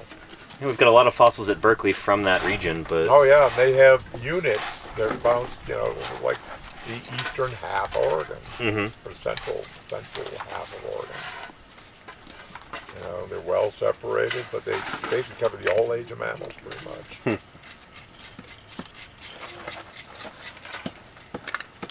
Now, it's a pretty remarkable, perfect model for what I want to do. Right. And, all our local communities see benefit in their local, interpretive things. Right. It will be a benefit to our rural communities in eastern Utah. Yep. It will benefit science. There's no downside. Protect The way these I wanna fossils design it. so we can have hundreds of iguanodont squamosals. I think with And that. different raptors and therizinosaurs. And Yep. sauropods. Sauropods, ornithopods. Museum. Yes. Yeah. The squamosal.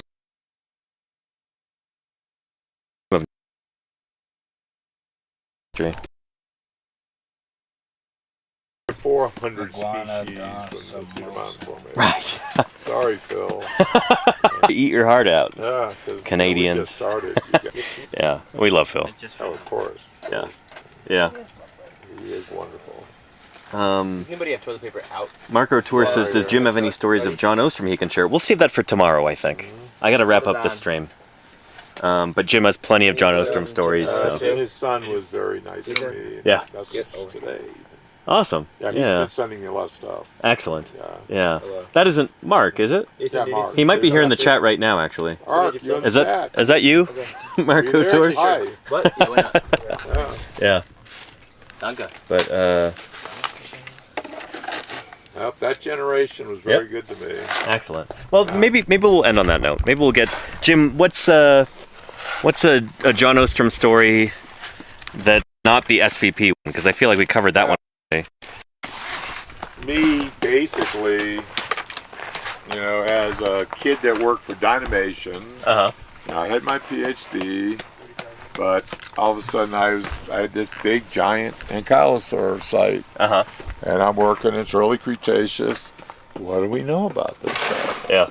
What else has been described from the early Cretaceous? And at that time, nothing else had been described from the early Cretaceous but this thing called Sauropelta from the Cloverleaf. And we didn't know the relative ages. You know, this is quite a bit older than the Cloverleaf, but and that's a nodosaur, and this is a polycanthine. Yeah. None of that, and they both would be considered nodosaurs back then for sure.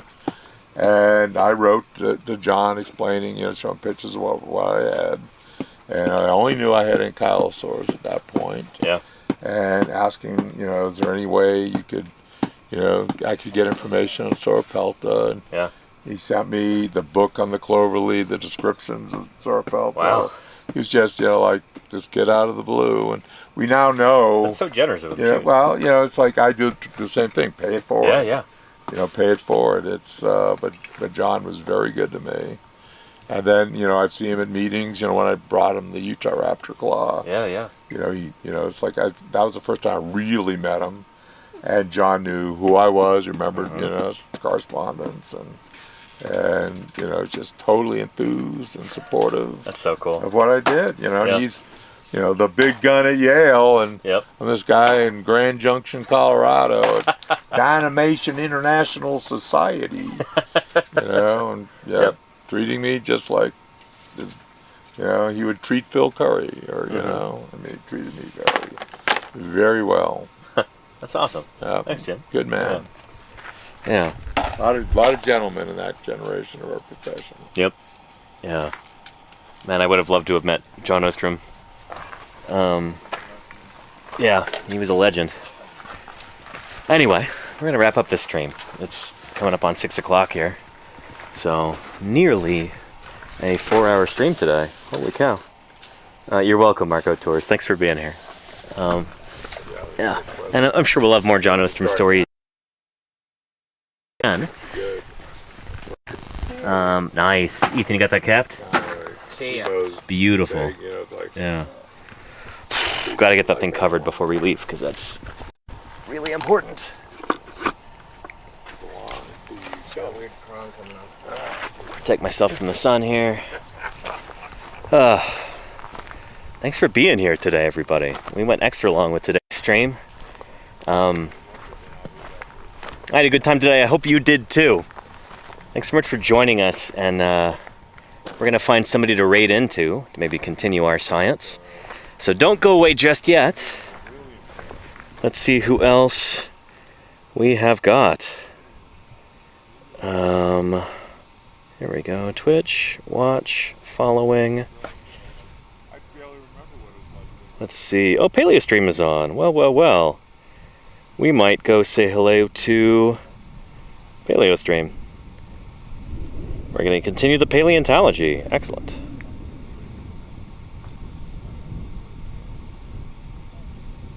Raid PaleoStream. I'll get that set up and I'll hit the button in just a minute. Well, thank you everybody for your viewership today. Thanks for hanging out with us. Thanks for asking questions. Thanks for getting excited about fossil science, you know? This is what I live for, you know? I am overjoyed to be out here in the field. This is what I was born to do, I feel. And being able to share that with all of you feels really special to me. And I really enjoy doing that, and I hope you enjoy it too. I guess if you're watching, then you're garnering some enjoyment or amusement or entertainment out of this. And I appreciate you for doing that. Likewise to all the raiders who came in today, thanks for bringing your viewers over. Really appreciate that.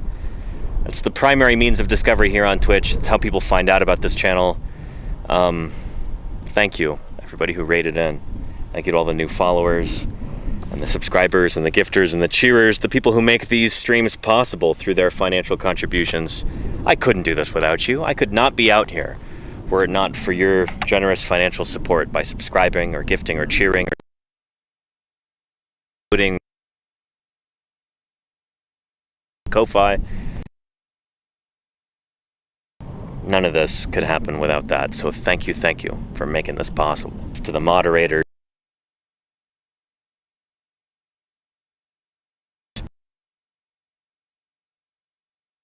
who